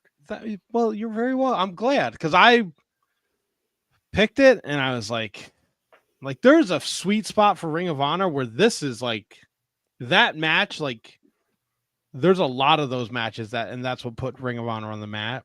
And I was like, man, I hope this is not because like when we like 2011, like there's a Roddy Strong Eddie Edwards match where it's a lot of backbreakers and big moves and kickouts at 2, and it's like it kind of isn't a good match. But this match, great. Like the way they were Danielson got out of the surfboard, like the first time he tried to do it, like I've never seen that done before, and I don't think I've ever seen it done since. Yeah, like just like everything, like Roddy backing him into the corner with the chest, with the slaps. Mm-hmm. Sorry, Macho Man. And then Danielson trying to shoot like a double leg takedown. Like, it makes sense. How are you going to get out of the corner? Like, you're going to try and fucking. It was such a great chess match. I really, really enjoyed it. I wish that I would have seen more straight like punches, but that's always going to be, you know, why are we throwing forearms instead of punches? You know what I mean? Like that type of stuff. I don't like that. The commentators at the end did kind of bug me. Because like they've been here for 5.5 hours and nobody's going anywhere, and you can clearly see everybody's fucking leaving. You know what I mean? Like you can see people picking up chairs and like, no, they're still giving them a standing ovation 5.5 hours later. Everybody's here. They're ready for more. And you're like, no, they're fucking like we can see you're on. There's a screen. We can see what's happening. This isn't a radio broadcast. So, but no, overall, man, hats off, thumbs up, the whole bit. Papa Dick enjoyed it. Papa Dick. Yeah, around the horn. Definite We got thumbs up. Yep. Oh, great. Yeah, and it's on YouTube. The link was in the Spotify show description. So if you didn't get a chance to watch it or you want to watch it, that's where it is. Or just throw in Danielson Roderick Strong on Ring of Honor on YouTube and it'll pop right up. It's a phenomenal match. Watch it to the watch alongs that me, Will, and Tom did, and Brett did from Brainbuster Boys. Oh, my buddy Brett. Yeah, Big Dick Brett.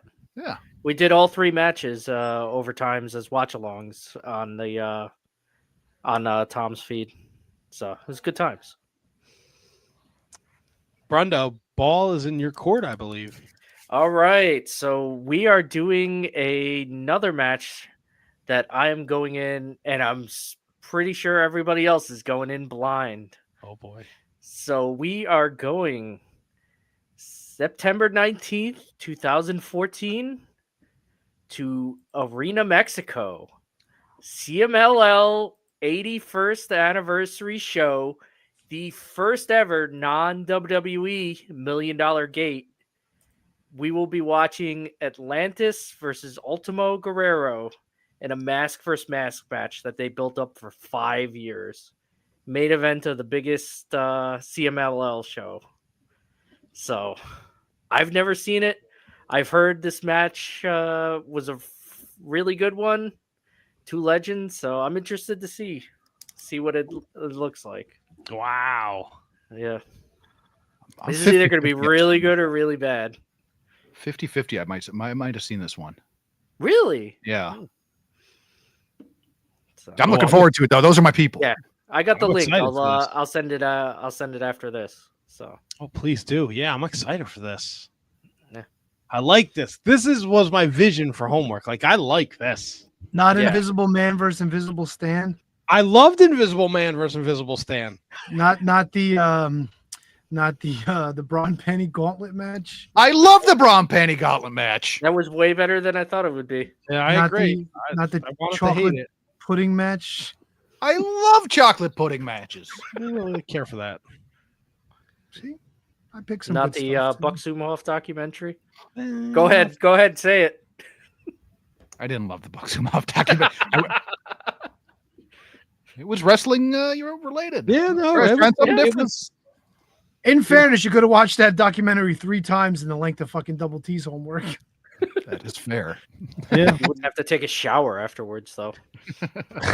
Yeah, but you'd have plenty of time to do it. These Kinda work, fans but- are here for 5 hours. I'm like, yeah, Ring of Honor 2005. That sounds about right. Yeah, I was at a bunch of those over the years. Yeah, Overbooked they were the 5. shit out of Some their of those were shows. really fucking long shows. All right. Okay, terrific. I think there was a fun show. Yeah, I think so. Yeah. Agreed. Yeah. Yeah. We got Yeah. what do we got? Macho Man impersonator next week. Yep. Macho see. verse. We'll see if they're going to reach out to him about the biopic. Oh, they're doing a movie about him fucking videotaping, hiding hidden cameras at Gorgeous George's house.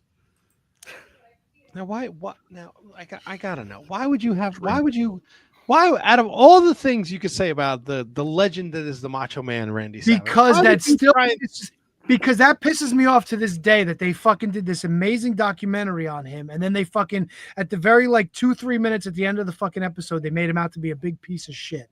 That's why that Why annoyed would the you bring it up? There's solely the man because it sticks in my craw. God damn it! And with that, we cue the motherfucking music because I'm aggravated. You got a pretty sticky crowd, though. This has been a production of the Shining Wizards Network. For everything Shining Wizards, visit shiningwizards.com. And don't forget to listen to all the great shows of the Shining Wizards Network. We would like to take a moment to thank those that support us over at our Patreon, patreon.com/Wizards Podcast. Executive producers Manny Kratzo and Mike Peterson. Producers Kate Hensler, Matt Garifo, High Five Tom, Ryan Schlong, Al Day, Kathy Hummer, Jesse Elwell, Emily Brock, Michael Hammond, Keith Parker, I Dunk Biscuits, and David Henry Bauer III. Thank you all so much for your continued support.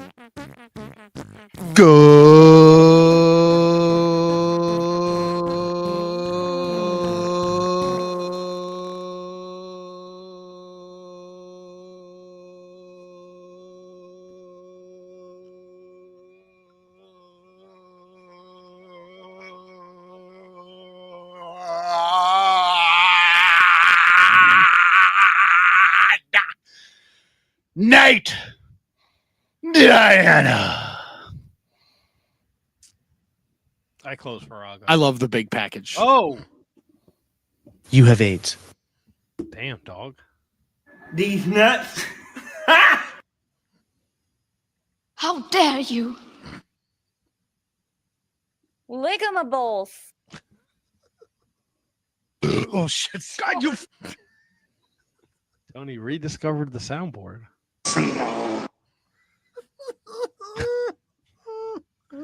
You really went with that Honduras flag the whole time, huh? No, what? Fuck yeah, I gotta represent my people.